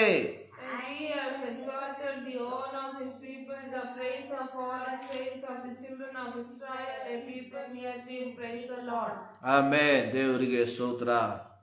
ಭೂಮಿಯ ಆಕಾಶಗಳು ಯೆಹೋವನನ್ನು ಕೊಂಡಾಡಲಿ. ಭೂಮಿಯ ಆಕಾಶಗಳು ಯೆಹೋವನನ್ನು ಕೊಂಡಾಡಲಿ ಎಂಬುವಂತಹ ಒಂದು ಕೀರ್ತನೆಯನ್ನ ನಾವು ನೋಡಿದ್ದೇವೆ. ಈ ಕೀರ್ತನೆಯನ್ನ ಬರೆದಿರುವಂತಹ ವ್ಯಕ್ತಿ ಯಾರೆಂಬುದಾಗಿ ಅದರ ಮೇಲ್ಭಾಗದಲ್ಲಿ ಬರೆಯಲ್ಪಡಲಿಲ್ಲ. ಆದರೆ ಅದರ ಶೀರ್ಷಿಕೆಯಲ್ಲಿ ಬರೆದಿರುವಂಥದ್ದು ಒಂದೇ ಒಂದು ಮಾತು, ಭೂಮಿ ಆಕಾಶಗಳು ಯೆಹೋವನನ್ನು ಕೊಂಡಾಡಲಿ ಎಂಬುದಾಗಿ.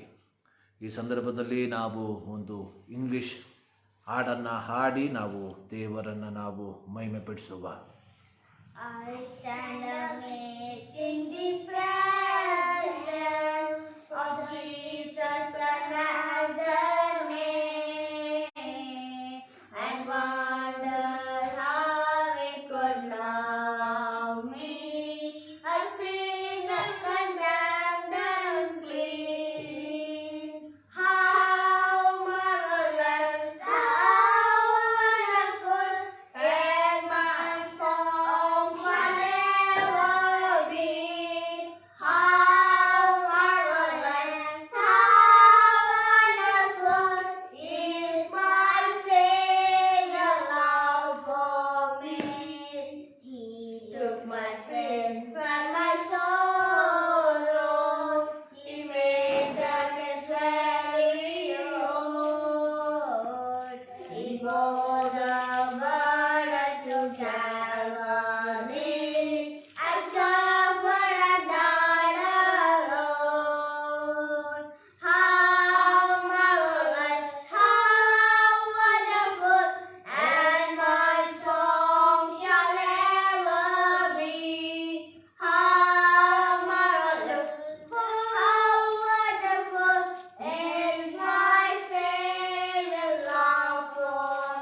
us how wonderful is my Savior love for me. ದೇವರ ಪ್ರೀತಿಯನ್ನು, ದೇವರ ಕರುಣೆಯನ್ನು ಮಾನಸಿಕವಾಗಿರುವಂಥ ಯಾವುದೇ ಮಾತುಗಳಿಂದ ವಿವರಿಸುವುದಕ್ಕೆ ಅಸಾಧ್ಯವಾಗಿದೆ. ದೇವರು ನಮ್ಮನ್ನು ಪ್ರೀತಿ ಮಾಡಿದ. ದೇವರು ನಮ್ಮನ್ನು ಪ್ರೀತಿಸಿರುವಂಥದ್ದು ನಮ್ಮ ಯೋಗ್ಯತೆಯನ್ನು ನೋಡಿ ಅಲ್ಲ. ದೇವರು ನಮ್ಮನ್ನು ಪ್ರೀತಿಸಿರುವಂಥದ್ದು ನಮ್ಮ ಯಾವುದೇ ಪಾರಂಪರ್ಯವನ್ನು ನೋಡಿ ಅಲ್ಲ. ದೇವರ ವಾಕ್ಯ ಹೇಳುವಂಥದ್ದು, ನಾವು ಪಾಪಿಗಳಾಗಿದ್ದಾಗ್ಯೂ ಆತನು ನಮ್ಮನ್ನು ಪ್ರೀತಿಸಿದನು. ಯೇಸು ಸ್ವಾಮಿ ಹೇಳಿರುವಂಥ ಒಂದು ಮಾತು, ನಾನು ಪಾಪಿಗಳನ್ನು ಹುಡುಕಿ ಬಂದಂಥವನು. ಈ ಕ್ರಿಸ್ಮಸ್ ಹಬ್ಬದಲ್ಲಿ, ಈ ಕ್ರಿಸ್ಮಸ್ ಹಬ್ಬವನ್ನು ಆಚರಿಸುವುದಕ್ಕೆ ನಾವು ಸಿದ್ಧರಾಗಿರುವಾಗ ಕರುಣಾಮಯನಾದಂತಹ ದೇವರು ಪಾಪಿಗಳನ್ನು ಹುಡುಕಿ ಆತನು ಈ ಲೋಕಕ್ಕೆ ಇಳಿದು ಬಂದಿದ್ದಾನೆ. ಆತನು ನಮ್ಮನ್ನು ಪ್ರೀತಿಸಿ ಇವತ್ತು ನಾವು ಆತನ ಮಕ್ಕಳಾಗಿದ್ದೇವೆ.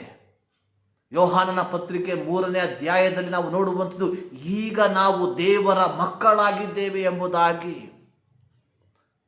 ಪ್ರಿಯ ದೇವಜನರೇ, ಈ ಬೆಳಗಿನ ಜಾವದಲ್ಲಿ ಈ ಕ್ರಿಸ್ಮಸ್ ಹಬ್ಬವನ್ನು ಆಚರಿಸುವುದಕ್ಕಿಂತ ಮುಂಚಿತವಾಗಿ ಇದುವರೆಗೂ ಈ ಕ್ರಿಸ್ತನ ಪ್ರೀತಿಯನ್ನು ಅರಿಯದೇ ಇರುವಂತಹ ಒಬ್ಬ ವ್ಯಕ್ತಿಯ ಬಳಿಗೆ ಯೇಸು ಸ್ವಾಮಿ ಪಾಪಿಯನ್ನು ಹುಡುಕಿ ಈ ಲೋಕಕ್ಕೆ ಇಳಿದು ಬಂದನು. ಹಾಗಿರುವಾಗ ಈ ಲೋಕದಲ್ಲಿ ಜೀವಿಸುವಂತಹ ನಾವು, ಈ ಲೋಕದಲ್ಲಿ ಜೀವಿಸುವಂಥ ಒಬ್ಬ ವ್ಯಕ್ತಿಯ ಬಳಿಗೆ ಈ ಕ್ರಿಸ್ತನ ಪ್ರೀತಿಯನ್ನ, ಈ ಕ್ರಿಸ್ತನ ರಕ್ಷಣೆಯನ್ನ, ಈ ಕ್ರಿಸ್ತನ ಅದ್ಭುತವನ್ನ ಸಾರುವಂಥದ್ದೇ ನಿಜವಾದಂತಹ ಕ್ರಿಸ್ಮಸ್ ಆಗಿದೆ. How marvellous, how wonderful is my saviour love for me. ಈ ಬೆಳಗಿನ ಜಾವದಲ್ಲಿ ಮತ್ತೊಂದು ಆವರ್ತಿ ನಾವು ದೇವರ ಸನ್ನಿಧಾನಕ್ಕೆ ನಾವು ಸೇರಿ ಬಂದಿದ್ದೇವೆ. ನಾವು ಓದಿದ ಕೀರ್ತನೆಗಳು 148 14 ವಾಕ್ಯಗಳನ್ನು ಒಳಗೊಂಡಂಥ ಈ ಕೀರ್ತನೆಯಲ್ಲಿ ನಾವು ನೋಡುವಂಥ ಒಂದೇ ಒಂದು ಪದಗಳು, ದೇವರನ್ನ ಸ್ತುತಿಸಿರಿ, ದೇವರನ್ನ ಸ್ತುತಿಸಿರಿ. ದೇವರು ನಮ್ಮಿಂದ ಎದುರು ನೋಡುವಂತಹ ಒಂದೇ ಒಂದು ಕಾರ್ಯ, ಅಥವಾ ದೇವರು ನಮ್ಮಿಂದ ನಿರೀಕ್ಷಿಸುವಂತಹ ಒಂದೇ ಒಂದು ಕಾರ್ಯ, ಅದೇನೆಂಬುದಾಗಿ ನಾವು ನೋಡುವಾಗ ಆದಿಕಾಂಡದಿಂದ ಪ್ರಕಟಣೆಯ ಪುಸ್ತಕದ ತನಕ ಬರೆದಿರುವಂತಹ ಒಂದೇ ಒಂದು ಕಾರ್ಯ, ಅದೇನೆಂಬುದಾಗಿ ನಾವು ನೋಡುವಾಗ ನಾವು ದೇವರನ್ನ ಸ್ತುತಿಸುವಂತವರಾಗಿರಬೇಕು. ದೇವರು ಮನುಷ್ಯನನ್ನ ಉಂಟು ಮಾಡಿದಂತಹ ಮೂಲ ಉದ್ದೇಶ, ಮನುಷ್ಯನು ಈ ಲೋಕದಲ್ಲಿ ಆಸ್ತಿ ಅಂತಸ್ತುಗಳನ್ನು ಮಾಡಿ ತನ್ನ ಇಷ್ಟಾನುಸಾರವಾಗಿ ಜೀವಿಸಬೇಕೆಂಬುದಾಗಿ ಅಲ್ಲ. ದೇವರು ಮನುಷ್ಯನನ್ನ ಸೃಷ್ಟಿ ಮಾಡಿದಂತಹ ಮೂಲ ಉದ್ದೇಶ, ತಾನು ಸೃಷ್ಟಿ ಮಾಡಿದಂತಹ ಮನುಷ್ಯನು ದೇವರನ್ನ ಸ್ತುತಿಸಬೇಕೆಂಬುದಾಗಿ. ದೇವರು ನಮ್ಮ ಜೀವಿತದಲ್ಲಿ ಆಯುಸ್ಸನ್ನ ಕೊಟ್ಟಿರುವಂತಹ ಮೂಲ ಉದ್ದೇಶ, ನಾವು ದೇವರನ್ನ ಸ್ತುತಿಸುವಂತವರಾಗಿರಬೇಕೆಂಬುದಾಗಿ. 2020ರಲ್ಲಿ ಪ್ರಿಯ ದೇವ ಜನರೇ, ಅನೇಕರು ತಮ್ಮದಲ್ಲದ ಕಾರಣದ ಮೂಲಕವಾಗಿ, ಕೊರೋನಾ ಎಂಬ ರೋಗದ ಮೂಲಕವಾಗಿ ಕಣ್ಮರೆಯಾಗಿ ಹೋಗಿರುವಂಥದ್ದು ನಮ್ಮ ಮುಂಭಾಗದಲ್ಲಿ ಇದೆ. ಇವುಗಳ ಮಧ್ಯದಲ್ಲಿ, in midst of all these situations, ದೇವರು ನನ್ನನ್ನ ನಿಮ್ಮನ್ನ ಪರಿಪಾಲಿಸಿರುವಂತಹ ಮೂಲ ಉದ್ದೇಶ, ನೀನು ನಾನು ದೇವರನ್ನ ಸ್ತುತಿಸುವಂಥವರಾಗಿರಬೇಕೆಂಬುದಾಗಿ. ಯೆಶಾಯ ಪ್ರವಾದನ ಪುಸ್ತಕದಲ್ಲಿ ನಾವು ನೋಡುವಂಥದ್ದು, ಯು ಆರ್ ಮೈ ವಿಟ್ನೆಸ್, ನೀವೇ ನನ್ನ ಸಾಕ್ಷಿಗಳು. 2020 ವರ್ಷಗಳ ಹಿಂದೆ ಯೇಸು ಸ್ವಾಮಿ ಮನುಷ್ಯನ ರೂಪವನ್ನು ತಾಳಿ ಆತನು ಈ ಲೋಕಕ್ಕೆ ಬಂದಂತಹ ಮೂಲ ಉದ್ದೇಶ, ದೇವರ ರಾಜ್ಯವು ಸಮೀಪವಾಯಿತು, ಮಾನಸಾಂತರ ಪಡಿರಿ ಎಂಬ ಒಂದು ಸಂದೇಶವನ್ನ ಜನರಿಗೆ ಕೊಡುವುದಕ್ಕೋಸ್ಕರವಾಗಿ ದೇವರ ವಾಕ್ಯದಲ್ಲಿ ನಾವು ನೋಡುವಂಥದ್ದು. ಮತ್ತಾಯನ ಸುವಾರ್ತೆ 4ನೇ ಅಧ್ಯಾಯ 17ನೇ ವಾಕ್ಯದಲ್ಲಿ ಯೇಸು ಸ್ವಾಮಿಯ ಸೇವೆಯ ಪ್ರಾರಂಭದಲ್ಲಿ ನಾವು ನೋಡುವಂಥದ್ದು, ಅಂದಿನಿಂದ ಯೇಸು ಪರಲೋಕ ರಾಜ್ಯವು ಸಮೀಪಿಸಿತು, ದೇವರ ಕಡೆಗೆ ತಿರುಗಿಕೊಳ್ಳಿರಿ. ಇದು ದೇವರು ಮನುಷ್ಯರಿಗೆ ಕೊಟ್ಟಂತಹ ಸುವಾರ್ತೆಯಾಗಿದೆ. Repent, the kingdom of God is at hand. ಪ್ರಿಯರೇ, ಎಷ್ಟು ಜನರಿಗೆ ಈ ಸುವಾರ್ತೆಯನ್ನ ನಾವು ಸಾರಿದ್ದೇವೆ. God is love. ದೇವರು ಪ್ರೀತಿ ಸ್ವರೂಪಿ. ದೇವರು ನಿಮ್ಮ ಕಷ್ಟಗಳನ್ನೆಲ್ಲ ಪರಿಹಾರ ಮಾಡ್ತಾನೆ. ದೇವರು ನಿಮ್ಮ ಸಾಲದ ಹೊರೆಗಳನ್ನು ನಿವಾರಿಸ್ತಾನೆ. ದೇವರು ನಿಮಗೆ ಉತ್ತಮವಾದ ಭವಿಷ್ಯತ್ತನ್ನು ಕೊಡ್ತಾನೆ ಎಂಬುವಂಥ ಇತ್ಯಾದಿ ಪದಗಳನ್ನು ಬಿಟ್ಟು ಪರಲೋಕ ರಾಜ್ಯವು ಸಮೀಪವಾಯಿತು, ದೇವರ ಕಡೆಗೆ ತಿರುಗಿಕೊಳ್ಳಿರಿ ಎಂಬ ಸತ್ಯವಾದ ಸುವಾರ್ತೆಯನ್ನ ನಾವು ಸಾರಿದ್ದೇವ. ಕಳೆದ ದಿನದಲ್ಲಿ ನಾನು ಒಂದು ಪ್ರಸಂಗವನ್ನ ಕೇಳಿದೆ. ಅಲ್ಲಿ ಪ್ರಸಂಗಿಸುವಂತಹ ವ್ಯಕ್ತಿ ಹೇಳಿರುವಂತಹ ಮಾತು,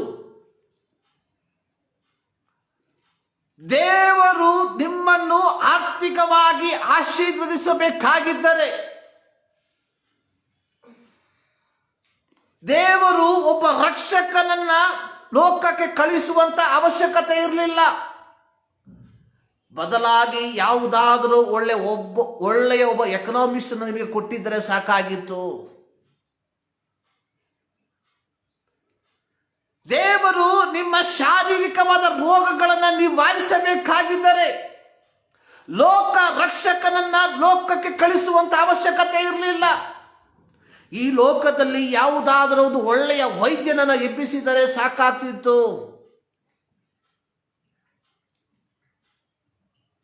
ಪ್ರಿಯ ದೇವ ಜನರೇ,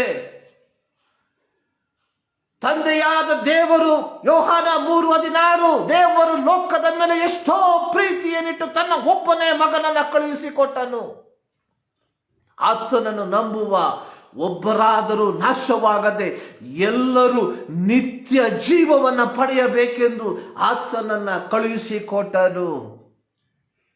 ತಂದೆಯಾದ ದೇವರ ಏಕೈಕ ಉದ್ದೇಶ ನಿನ್ನನ್ನು ಭೌತಿಕವಾಗಿ ಆಶೀರ್ವಾದ ಮಾಡುವಂಥದ್ದಲ್ಲ. ಪೌಲನು ಹೇಳುವಂಥದ್ದು, ಈ ಶೂಲ ನನ್ನನ್ನು ಬಿಟ್ಟು ಹೋಗುವುದಕ್ಕೋಸ್ಕರವಾಗಿ ನಾನು 3 ಆವರ್ತಿ ಪ್ರಾರ್ಥಿಸಿದೆ.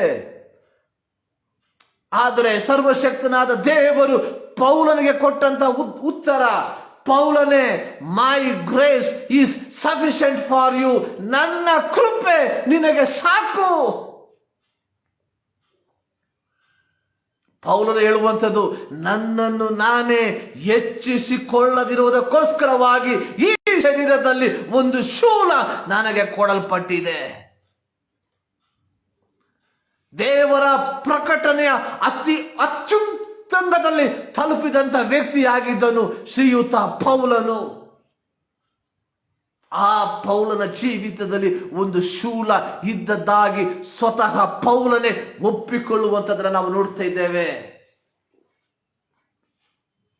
ದೇವರು ತನ್ನ ಏಕಮಾತ್ರ ಕುಮಾರನನ್ನ ಈ ಲೋಕಕ್ಕೆ ಕಳುಹಿಸಿ ಕೊಟ್ಟಿರುವಂಥದ್ದು ನಿನ್ನನ್ನ ನನ್ನನ್ನ ಈ ಲೋಕದಲ್ಲಿ ಏನೋ ಒಂದು ಮಾಡುವುದಕ್ಕೋಸ್ಕರವಾಗಿ ಅಲ್ಲ. ಇವತ್ತು ನಾವು ಈ ಲೋಕದಲ್ಲಿ ಏನೋ ಆಗುವುದಕ್ಕೋಸ್ಕರವಾಗಿ ಬಹಳ ಪರಿಶ್ರಮವನ್ನು ಪಡ್ತಾ ಇದ್ದೇವೆ. ದೇವರ ಪದ್ಧತಿಯನ್ನ ನಿರರ್ಥಕ ಮಾಡಬೇಡ್ರಿ. ದೇವರ ಪದ್ಧತಿಯನ್ನು ಹಲ್ಲಗಳಿಬೇಡ್ರಿ. God send his son. ಆತನು ತನ್ನ ಏಕಮಾತ್ರ ಕುಮಾರನನ್ನ ಈ ಲೋಕಕ್ಕೆ ಕಳುಹಿಸಿ ಕೊಟ್ಟಿರುವಂಥದ್ದು ನೀನು ನಾನು ಪರಲೋಕಕ್ಕೆ ನಿತ್ಯ ಜೀವವನ್ನ ಪಡಕೊಳ್ಳಬೇಕೆಂಬುದಾಗಿ. ಆ ನಿತ್ಯ ಜೀವಕ್ಕೆ ನಾವು ಪಾತ್ರರಾಗಿದ್ದೇವ. ನಾವು ಹಾಡಿದ ಹಾಡಿನಲ್ಲಿ ನಾನು ಹೇಳಿದೆ, ಪಾಪ ಪರಿಹಾರಕ್ಕಾಗಿ ಪಾಪಿಗಳ ಹುಡುಕಿ ಧರಣಿಗೆ ಬಂದ ನಾಮ, ಪಾಪರಹಿತ ಜೀವಿತದ ಮಾದರಿಯ ತೋರಿಸಿದ ಪರಿಶುದ್ಧ ಪುಣ್ಯನಾಮ. ನಾವು ಪಾಪರಹಿತವಾದ ಜೀವಿತವನ್ನ ಜೀವಿಸುವುದಕ್ಕೆ ನಮ್ಮ ಜೀವಿತದಲ್ಲಿ ಪ್ರಯತ್ನಿಸುತ್ತಿದ್ದೇವಾ? ಇಂದು ಓದಿದ ದೇವರ ವಾಕ್ಯದಲ್ಲಿ ನಾವು ನೋಡುವಂಥದ್ದು ಯಾವ ಹೂವಿಗೆ ಸ್ತೋತ್ರ. ನಾನು ಪ್ರಾರಂಭದಲ್ಲಿ ಹೇಳಿದೆ, ದೇವರು ನಮ್ಮನ್ನ ಸೃಷ್ಟಿ ಮಾಡಿರುವಂತ ಏಕೈಕ ಉದ್ದೇಶ, ಸರ್ವಶಕ್ತನಾದ ದೇವರು ತನ್ನ ಏಕಮಾತ್ರ ಕುಮಾರನನ್ನ ಈ ಲೋಕಕ್ಕೆ ಕಳಿಸಿದಂತ ಏಕೈಕ ಉದ್ದೇಶ, ನಾವು ನಮ್ಮ ಪಾಪಮಯವಾದ ಜೀವಿತವನ್ನ ಬಿಟ್ಟು ದೇವರೊಟ್ಟಿಗೆ ಒಂದು ಪರಿಶುದ್ಧವಾದ ಜೀವಿತವನ್ನ ಜೀವಿಸಿ ನಮ್ಮ ಯಾತ್ರೆಯನ್ನ ಕೊನೆಗಾಣಿಸಬೇಕೆಂಬುದಾಗಿ.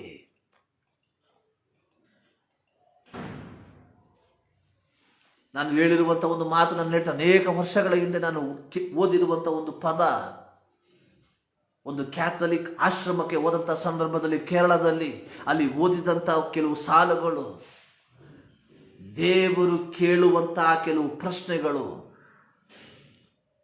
ಇಟ್ಸ್ ಅಸಂಪ್ಷನ್, ಒಂದು ಊಹೆ ಅದು. ದೇವರು ಕೇಳುವಂತಹ ಪ್ರಶ್ನೆಗಳು, god will never going to ask in which home you are living. ನೀನು ಎಷ್ಟು ದೊಡ್ಡ ಮನೆಯಲ್ಲಿ ವಾಸ ಮಾಡಿದ್ದೀಯ ಎಂಬ ಪ್ರಶ್ನೆಯನ್ನು ದೇವರು ಕೇಳೋದಿಲ್ಲ. ದೇವರು ಕೇಳುವಂತಹ ಪ್ರಶ್ನೆ, ನಾನು ನಿನಗೆ ಕೊಟ್ಟಂತ ಮನೆಯಲ್ಲಿ ಎಷ್ಟು ಜನರಿಗೆ ಆಶ್ರಯವನ್ನ ಕೊಟ್ಟೆ. ದೇವರು ಕೇಳುವಂತ ಎರಡನೇ ಪ್ರಶ್ನೆ, ನೀನು ಎಷ್ಟು ದೊಡ್ಡ ವಾಹನವನ್ನು ಯಾತ್ರೆ ಮಾಡಿದೆ ಎಂಬುದಾಗಿ ಅಲ್ಲ, ನಾನು ನಿನಗೆ ಕೊಟ್ಟಂತ ವಾಹನದಲ್ಲಿ ಎಷ್ಟು ಜನರಿಗೆ ನೀನು ಡ್ರಾಪ್ ಮಾಡಿದೆ. ದೇವರು ಕೇಳುವಂತ ಮೂರನೇ ಪ್ರಶ್ನೆ, ನಿನ್ನ ಬಳಿಯಲ್ಲಿ ಎಷ್ಟು ಆಸ್ತಿ ಇದೆ ಎಂಬುದಾಗಿ ಅಲ್ಲ, ಬದಲಾಗಿ ನಾನು ನಿನಗೆ ಕೊಟ್ಟಂತ ಆಸ್ತಿಯಲ್ಲಿ ನೀನು ಎಷ್ಟು ಜನರಿಗೆ ಹಂಚಿಕೊಟ್ಟೆ ಎಂಬುದಾಗಿ. ಪ್ರಿಯರ್, ಇಟ್ ಇಸ್ ಅಸಂಪ್ಷನ್. ಇದು ಕೇವಲ ಒಂದು ಊಹೆ. It is the real question. ಇದು ನಿಜವಾದಂತಹ ಪ್ರಶ್ನೆ ಆಗಿದ್ರೆ what will be our answer? ನಮ್ಮ ಉತ್ತರ ಏನಾಗಿರಬಹುದು?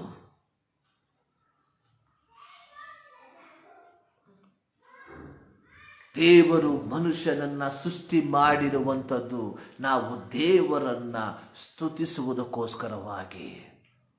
ನಾವು ದೇವರನ್ನ ಸ್ತುತಿಸುತ್ತಿದ್ದೇವ. ಯೇಸು ಸ್ವಾಮಿ ಹೇಳಿರುವಂತ ಮಾತು, ನಿಮ್ಮ ದೇವರಾದ ಯೆಹೋವನನ್ನ ಪೂರ್ಣ ಹೃದಯದಿಂದ, ಪೂರ್ಣ ಪ್ರಾಣದಿಂದ, ಪೂರ್ಣ ಶಕ್ತಿಯಿಂದ ಆರಾಧಿಸಿರಿ ಎಂಬುದಾಗಿ. ನಮ್ಮ ಪ್ರಾರ್ಥನೆಯಲ್ಲಿ ಪೂರ್ಣತೆ ಉಂಟು. ನಮ್ಮ ಆರಾಧನೆಯಲ್ಲಿ ಪೂರ್ಣತೆ ಉಂಟು. ಪೂರ್ಣ ಹೃದಯದಿಂದ ನಾವು ದೇವರನ್ನ ಪ್ರಾರ್ಥಿಸುತ್ತಿದ್ದೇವಾ? ಪೂರ್ಣ ಪ್ರಾಣದಿಂದ ನಾವು ದೇವರನ್ನ ಆರಾಧಿಸುತ್ತಿದ್ದೇವಾ? ಪೂರ್ಣ ಹೃದಯದಿಂದ ನಾವು ದೇವರ ಸೇವೆಗೆ ನಮ್ಮ ಹಸ್ತವನ್ನು ಚಾಚುತ್ತಿದ್ದೇವಾ? ಈ ಬೆಳಗಿನ ಜಾವದಲ್ಲಿ ನಾವು ಒಂದು ಸಾರಿ ನಮ್ಮನ್ನೇ ಪರೀಕ್ಷಿಸಿಕೊಳ್ಳುವಂಥದ್ದು ಬಹಳ ಪ್ರಾಮುಖ್ಯ. ಬಿಕಾಸ್ ನಾನು ಪ್ರಾರಂಭದಲ್ಲಿ ಹೇಳಿದೆ, ದೇವರು ನಮ್ಮ ಹೃದಯವನ್ನ ಆತನು ಪರಿಶೋಧಿಸುವಂಥವನು.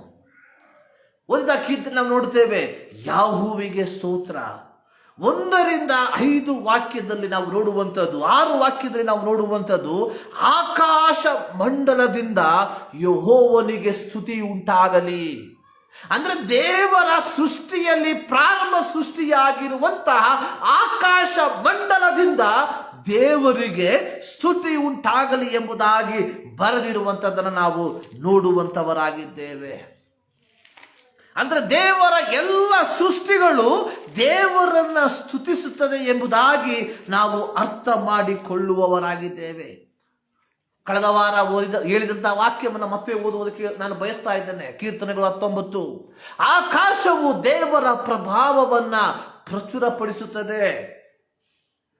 ನಾವು 148ನೇ ಕೀರ್ತನೆಯಲ್ಲಿ ಓದಿರುವಂಥದ್ದು, ಆಕಾಶ ಮಂಡಲದಿಂದ ಯೆಹೋವನಿಗೆ ಸ್ತುತಿ ಉಂಟಾಗಲಿ.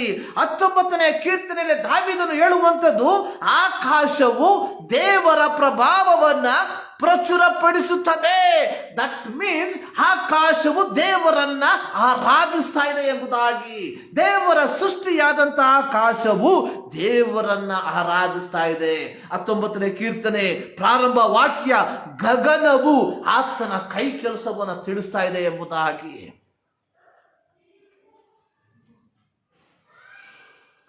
ಎರಡನೇ ವಾಕ್ಯದಲ್ಲಿ 148ನೇ ಕೀರ್ತನೆ 2ನೇ ವಾಕ್ಯದಲ್ಲಿ, ಮಹೋನ್ನತದಲ್ಲಿ ಆತನ ಸ್ತೋತ್ರವು ಕೇಳಿಸಲಿ.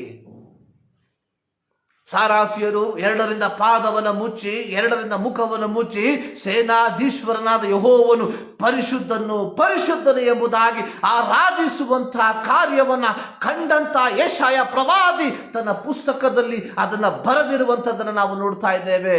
ಪ್ರಕಟಣೆಯ ಪುಸ್ತಕದಲ್ಲಿ ನಾವು ಓದುವಂತ ಸಂದರ್ಭದಲ್ಲಿ ದೂತ ಸೈನ್ಯಗಳು ದೇವರನ್ನ ಆರಾಧಿಸುವಂತದ ಕುರಿತಾಗಿ ಬರೆದಿರುವಂತದ್ದನ್ನು ನಾವು ನೋಡುತ್ತೇವೆ. ಆತನ ಎಲ್ಲ ದೂತರೇ ಆತನನ್ನು ಸ್ತುತಿಸಿರಿ. ಆತನ ಎಲ್ಲ ದೂತರೇ ಆತನನ್ನು ಸ್ತುತಿಸಿರಿ. ನೆನ್ನೆಯ ದಿನದಲ್ಲಿ ಒಬ್ಬ ದೇವ ಸೇವಕರು ಹೇಳಿದಂಥ ಒಂದು ಪದಪ್ರಯೋಗ, ಪ್ರಾರಂಭದಲ್ಲಿ ಕ್ರಿಸ್ಮಸ್ ಹಬ್ಬವನ್ನ ಆಚರಿಸಿದಂಥವರು ದೇವದೂತರು ಎಂಬುದಾಗಿ. ಲೂಕನ ಸುವಾರ್ತೆ 2ನೇ ಅಧ್ಯಾಯ ಅದರ 11ನೇ ವಾಕ್ಯದಲ್ಲಿ ನಾವು ನೋಡುವಂಥದ್ದು. 10ನೇ ವಾಕ್ಯದಲ್ಲಿ, ಆ ದೂತರು ಅವರಿಗೆ ಹೆದರಬೇಡಿರಿ, ಕೇಳಿರಿ, ಜನರಿಗೆಲ್ಲ ಮಹಾ ಸಂತೋಷವನ್ನು ಉಂಟು ಮಾಡುವ ಶುಭ ಸಮಾಚಾರವನ್ನು ನಿಮಗೆ ತಿಳಿಸುತ್ತೇನೆ. ಅದೇನೆಂದರೆ, ಈ ಹೊತ್ತು ನಿಮಗೋಸ್ಕರ ದಾವೀದನೂರಿನಲ್ಲಿ ಒಬ್ಬ ರಕ್ಷಕನು ಹುಟ್ಟಿದ್ದಾನೆ. ಆತನು ಕರ್ತನಾಗಿರುವ ಕ್ರಿಸ್ತನೇ. ಆತನು ನಿಮಗೆ ಗೊತ್ತಾಗುವುದಕ್ಕೆ ಗುರುತೇನೆಂದರೆ, ಬಟ್ಟೆಯಿಂದ ಸುತ್ತಿರುವ ಒಂದು ಕೂಸು ಗೋದಲಿಯಲ್ಲಿ ಮಲಗಿರುವುದನ್ನು ಕಾಣುವಿರಿ. ಪಕ್ಕನೆ ಆ ದೂತನ ಸಂಗಡ ಪರಲೋಕ ಸೈನ್ಯದವರ ಒಂದು ದೊಡ್ಡ ಗುಂಪು ಕಾಣಿಸಿತು. ಮೇಲಣ ಲೋಕದಲ್ಲಿ ದೇವರಿಗೆ ಮಹಿಮೆ, ಭೂಲೋಕದಲ್ಲಿ ಮನುಷ್ಯರೊಳಗೆ ಸಮಾಧಾನ. ದೇವರು ಅವರಿಗೆ ಒಲಿಯುತ್ತಾನೆ. ಕೀರ್ತನೆಗಾರನು ಹೇಳುವಂಥದ್ದು, ಆತನ ಎಲ್ಲ ದೂತರೇ ಆತನನ್ನು ಸ್ತುತಿಸಿರಿ. ಕ್ರಿಸ್ತನ ಆಗಮನದ, ಕ್ರಿಸ್ತನ ಜನನದ ಪ್ರಥಮ ಆರಾಧನೆಯನ್ನು ಸಲ್ಲಿಸಿದಂಥವರು ಪರಲೋಕದ ದೂತರು. ಹಲ್ಲೆಲೂಯ. ಆತನ ಸೈನ್ಯಗಳೇ ಆತನನ್ನು ಸ್ತುತಿಸಿರಿ. ಸೂರ್ಯ ಚಂದ್ರರೇ ಆತನನ್ನು ಸ್ತುತಿಸಿರಿ. 19ನೇ ಕೀರ್ತನೆ 5ನೇ 4ನೇ ವಾಕ್ಯದಲ್ಲಿ ನಾವು ನೋಡುವಂಥದ್ದು, ಅಲ್ಲಿ ದೇವರು ಸೂರ್ಯನಿಗೋಸ್ಕರ ಗುಡಾರವನ್ನ ಏರ್ಪಡಿಸಿದ್ದಾನೆ ಎಂಬುದಾಗಿ. ಸೂರ್ಯ ಚಂದ್ರರೇ ಆತನನ್ನು ಸ್ತುತಿಸಿರಿ.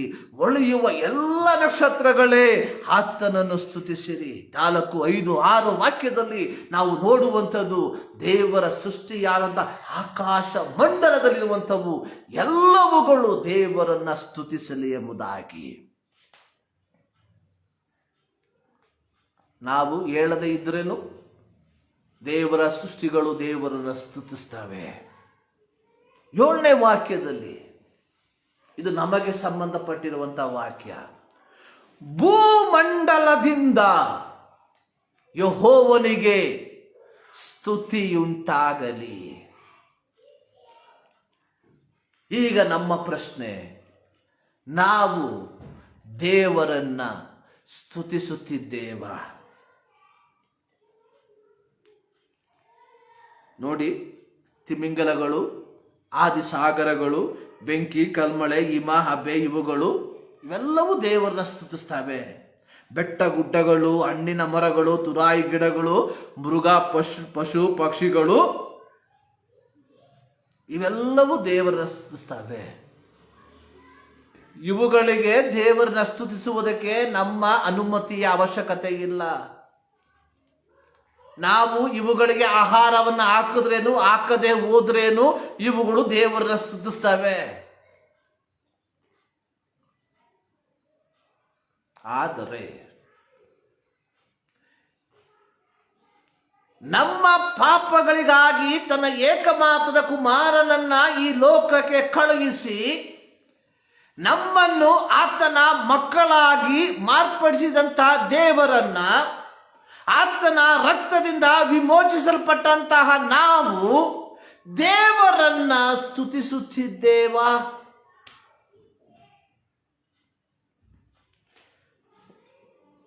11, 12, 13 ವಾಕ್ಯಗಳಲ್ಲಿ ಭೂರಾಜರುಗಳು, ಎಲ್ಲ ಜನಾಂಗಗಳು, ಪ್ರಭುಗಳು, ಸರ್ವ ದೇಶಾಧಿಪತಿಗಳು, ಪ್ರಾಯಸ್ಥರಾದ ಸ್ತ್ರೀ ಪುರುಷರು, ಮುದುಕರು, ಹುಡುಗರು ಯೆಹೋವನನ್ನು ಕೊಂಡಾಡಲಿ. ಸೊ ಇಲ್ಲಿ ಯಾರನ್ನು ಸಹ ಬಿಡಲಿಲ್ಲ, ಯಾವ ಜನಾಂಗದವರನ್ನು ಬಿಡಲಿಲ್ಲ, ಯಾವ ಪ್ರಾಯಸ್ಥರನ್ನು ಬಿಡಲಿಲ್ಲ. ಎಲ್ಲ ಪ್ರಾಯಸ್ಥರು ದೇವರನ್ನ, ಯೆಹೋವನನ್ನ ಸ್ತುತಿಸಬೇಕು ಎಂಬುದಾಗಿ ಇಲ್ಲಿ ಹೇಳುವಂಥದ್ದಾಗಿ ನಾವು ನೋಡುವಂಥವರಾಗಿದ್ದೇವೆ. ಪ್ರಿಯರೇ, ದೇವರು ನಮ್ಮಿಂದ ಎದುರು ನೋಡುವಂತ ಒಂದೇ ಒಂದು ಕಾರ್ಯ ನಾನು ಪ್ರಾರಂಭದಲ್ಲಿ ಹೇಳಿದೆ. So only one thing. Yesu Swami ಮಾರ್ತಳಿಗೆ ಹೇಳಿದ್ರು, ಮಾರ್ತಳೆ, ನೀನು ಅನೇಕ ವಿಚಾರಗಳನ್ನ ಮೂಲಕವಾಗಿ ಗಲಿಬಿಲಿಗೊಂಡಿದ್ದೀಯಾ, ಆದರೆ ಒಂದು ಮಾತ್ರ ಸಾಕು, ಮರಿಯಳು ಅದನ್ನು ಆರಿಸಿಕೊಂಡಳು, ಅದನ್ನು ಅವಳಿಂದ ತೆಗೆದುಕೊಳ್ಳುವುದಕ್ಕೆ ಸಾಧ್ಯವಿಲ್ಲ. We are so much worried. ನಾವು ಈ ಲೌಕಿಕ ವಿಚಾರದಲ್ಲಿ ಬಹಳವಾಗಿ ತಲ್ಲೀನರಾಗಿದ್ದೇವೆ. We are not satisfied with what we have. ನಮಗಿರುವಂಥದ್ರಲ್ಲಿ ನಮಗೆ ತೃಪ್ತಿ ಇಲ್ಲ.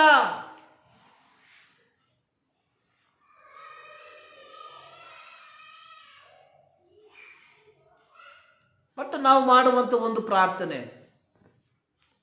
ಯೆಹೋವನೇ, ಪರಲೋಕದಲ್ಲಿರುವ ನನ್ನ ತಂದೆಯೇ, ನಿನ್ನ ನಾಮವು ಪರಿಶುದ್ಧವೆಂದು ಎಣಿಸಲ್ಪಡಲಿ, ನಿನ್ನ ರಾಜ್ಯವು ಬರಲಿ, ನಿನ್ನ ಚಿತ್ತವು ಪರಲೋಕದಲ್ಲಿ ನೆರವೇರುವ ಪ್ರಕಾರವಾಗಿ ಭೂಲೋಕದಲ್ಲಿ ನೆರವೇರಲಿ. ನಮ್ಮ ಅನುದಿನದ ಆಹಾರವನ್ನು ದಯಪಾಲಿಸು.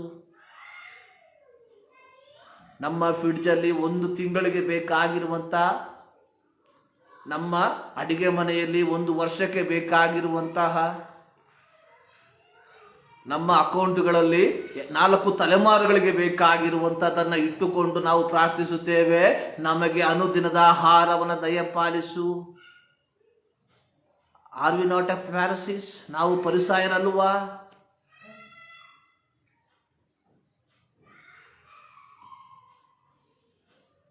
ಭೂಮಂಡಲದಿಂದ ಯೆಹೋವನಿಗೆ ಸ್ತುತಿ ಉಂಟಾಗಲಿ.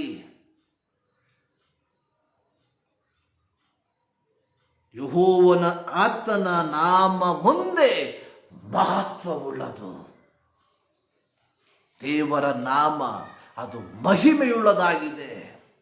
ದೇವರು ನಮ್ಮಿಂದ ಎದುರು ನೋಡುವಂಥದ್ದು ಈ ಮಹಿಮೆಯುಳ್ಳ ರಾಜನನ್ನ, ಈ ಮಹಿಮೆಯುಳ್ಳ ನಾಮವನ್ನ ನಾನು ನೀನು ಆರಾಧಿಸುವಂಥವರಾಗಿರಬೇಕು ಎಂಬುದಾಗಿ.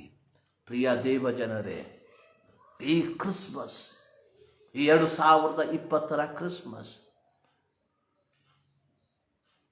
ನಾವು ಅನೇಕ ಪದ್ಧತಿಗಳನ್ನು 2019 ಮಾಡಿದ್ವಿ. 2020 ಕ್ರಿಸ್ಮಸ್ ಯಾವ ರೀತಿಯಾಗಿ ವಿಜೃಂಭಣೆಯಿಂದ ಆಚರಿಸಬೇಕೆಂಬುದಾಗಿ. ಯಾಕಂದ್ರೆ 2019 ನಾವು ಆಚರಿಸಿದಂಥ ಕ್ರಿಸ್ಮಸ್ ಅಲ್ಲಿ ಅನೇಕ ನ್ಯೂನತೆಗಳು ಇತ್ತು. ಮೆಟೀರಿಯಲ್ ಆಗಿ, ಪ್ರಾಪಂಚಿಕವಾಗಿ ಅನೇಕ ಕಾರ್ಯಗಳನ್ನು ಮಾಡೋದಕ್ಕೆ ಆಗಲಿಲ್ಲ. ಆ ಕಾರ್ಯಗಳನ್ನು ಈ ಕ್ರಿಸ್ಮಸ್ ಅಲ್ಲಿ ಪೂರ್ತಿ ಮಾಡುವುದಕ್ಕೆ ನಾವು ಸಿದ್ಧರಾಗಿದ್ದೇವೆ. ಆದರೆ ಪ್ರಕೃತಿ ಅದಕ್ಕೆ ನಮಗೆ ಅವಕಾಶ ಕೊಡಲಿಲ್ಲ.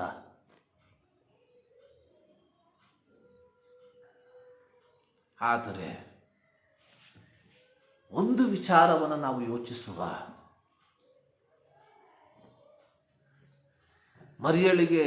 ಮಾರ್ತಳಿಗೆ ಯೇಸು ಸ್ವಾಮಿ ಹೇಳಿರುವಂಥ ಒಂದು ಮಾತು, ಮಾರ್ತಳೆ ಮಾರ್ತಳೆ, ನೀನು ಅನೇಕ ವಿಚಾರಗಳಿಂದ ಗಲಿಬಿಲಿಗೊಂಡಿದ್ದೀಯ, ಆದರೆ ಒಂದು ಮಾತ್ರ ಬೇಕಾಗಿರುವಂಥದ್ದು, ಅದನ್ನು ಮರಿಯಳು ಆಯ್ದುಕೊಂಡಳು.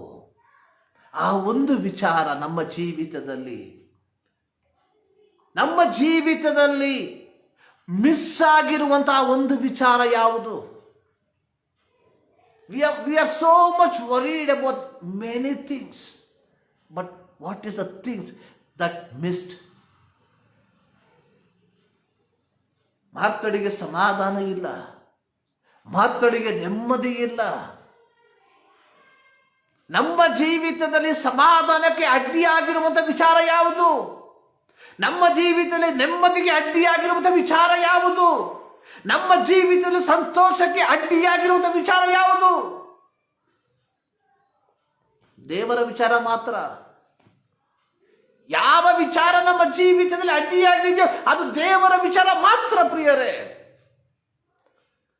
ಆದುದರಿಂದ ಯೇಸು ಸ್ವಾಮಿ ಹೇಳಿರುವಂಥದ್ದು ಮಾರ್ತಳಿಗೆ, ಮಾರ್ತಳೆ ಮಾರ್ತಳೆ, ನೀನು ಅನೇಕ ವಿಚಾರದಲ್ಲಿ ಗಲಿಬಿಲಿಗೊಂಡಿದ್ದೀಯ, ಒಂದು ವಿಚಾರ ಮಾತ್ರ ಸಾಕು, ಅದು ಮರಿಯಳು ಆರಿಸಿಕೊಂಡಳು. ಆ ವಿಚಾರವನ್ನ ಈ ಬೆಳಗಿನ ಜಾವದಲ್ಲಿ ನಾವು ಆರಿಸಿಕೊಳ್ಳುವ, ಕೀರ್ತನೆಗಾರನೊಟ್ಟಿಗೆ ನಾವು ಸೇರಿ ಹೇಳುವ, ಯಾಹುವಿಗೆ ಸ್ತೋತ್ರ, ಆಕಾಶ ಮಂಡಲದಿಂದ ಯೆಹೋವನಿಗೆ ಸ್ತುತಿ ಉಂಟಾಗಲಿ, ಭೂಮಂಡಲದಿಂದ ಯೆಹೋವನಿಗೆಯೂ ಸ್ತುತಿ ಉಂಟಾಗಲಿ ಎಂಬುದಾಗಿ. ನಮ್ಮ ಕಣ್ಣುಗಳನ್ನು ಮುಚ್ಚಿ ನಾವು ಪ್ರಾರ್ಥನೆ ಮಾಡೋಣ. ಸರ್ವಶಕ್ತನಾದ ದೇವರೇ, ಮತ್ತೊಂದಾವರ್ತಿ ನಿಮ್ಮ ಸನ್ನಿಧಾನಕ್ಕೆ ನಾವು ಸೇರಿ ಬರ್ತಾ ಇದ್ದೇವೆ ಸ್ವಾಮಿ. ನಮ್ಮ ಸಂಗಡ ಕರ್ತನೇ, ನೀನು ವಾಕ್ಯದ ಮೂಲಕವಾಗಿ ವ್ಯಕ್ತವಾಗಿ ನೀನು ಮಾತನಾಡಿ ಅದಕ್ಕಾಗಿ ಸ್ತೋತ್ರ ಸ್ವಾಮಿ. ಮತ್ತೊಂದಾವರ್ತಿ ಕರ್ತನೇ, ನಮ್ಮ ಜೀವಿತವನ್ನು ನಿಮ್ಮ ಕರಗಳಿಗೆ ಒಪ್ಪಿಸಿಕೊಡ್ತಾ ಇದ್ದೇವೆ. ನಿನ್ನ ಚಿತ್ತಾನುಸಾರವಾಗಿ ದೇವರೇ, ನಮ್ಮಿಂದ ಎದುರು ನೋಡುವಂಥ ಒಂದೇ ಒಂದು ಕಾರ್ಯ, ನಾವು ನಿಮ್ಮನ್ನು ಸ್ತುತಿಸುವಂಥವರಾಗಿರಬೇಕು. ದೇವರೇ, ನಮ್ಮ ಜೀವಿತದಲ್ಲಿ ಕೊಡುವಂಥ ಪ್ರತಿಯೊಂದು ದಿನಗಳು, ಪ್ರತಿಯೊಂದು ಗಳಿಗೆಗಳು, ಪ್ರತಿಯೊಂದು ನಿಮಿಷಗಳು ನಿನ್ನನ್ನು ಸ್ತುತಿಸಿ ನಾವು ಮುಂದಕ್ಕೆ ಹೋಗುವಂತೆ ನಿನ್ನ ಕೃಪೆ ಮಾಡು. ಪ್ರಾರ್ಥನೆಗಳಿಗಾಗಿ ಸ್ತೋತ್ರ. ಯೇಸು ಕ್ರಿಸ್ತನ ಒಂದು ನಾಮದಲ್ಲಿ ಬೇಡುತ್ತೇವೆ ನಮ್ಮ ಪ್ರೀತಿಯ ತಂದೆಯೇ. ನಮ್ಮ ಕರ್ತನಾದ ಯೇಸು ಕ್ರಿಸ್ತನ ಕೃಪೆ, ತಂದೆಯಾದ ದೇವರ ಪ್ರೀತಿ, ಪವಿತ್ರಾತ್ಮನ ಅನ್ಯೋನ್ಯತೆ ನಾವು ಪ್ರಾರ್ಥಿಸಿದಂಥ ಪ್ರಾರ್ಥನೆಗಳ ಮೇಲೆ, ಭೂಮಂಡಲದಲ್ಲಿರುವಂಥ ಎಲ್ಲ ಪರಿಶುದ್ಧರ ಮೇಲೆ ಇಂದಿನಿಂದ ಸದಾಕಾಲವೂ ನೆಲೆಗೊಂಡಿರಲಿ. ಆಮೇನ್.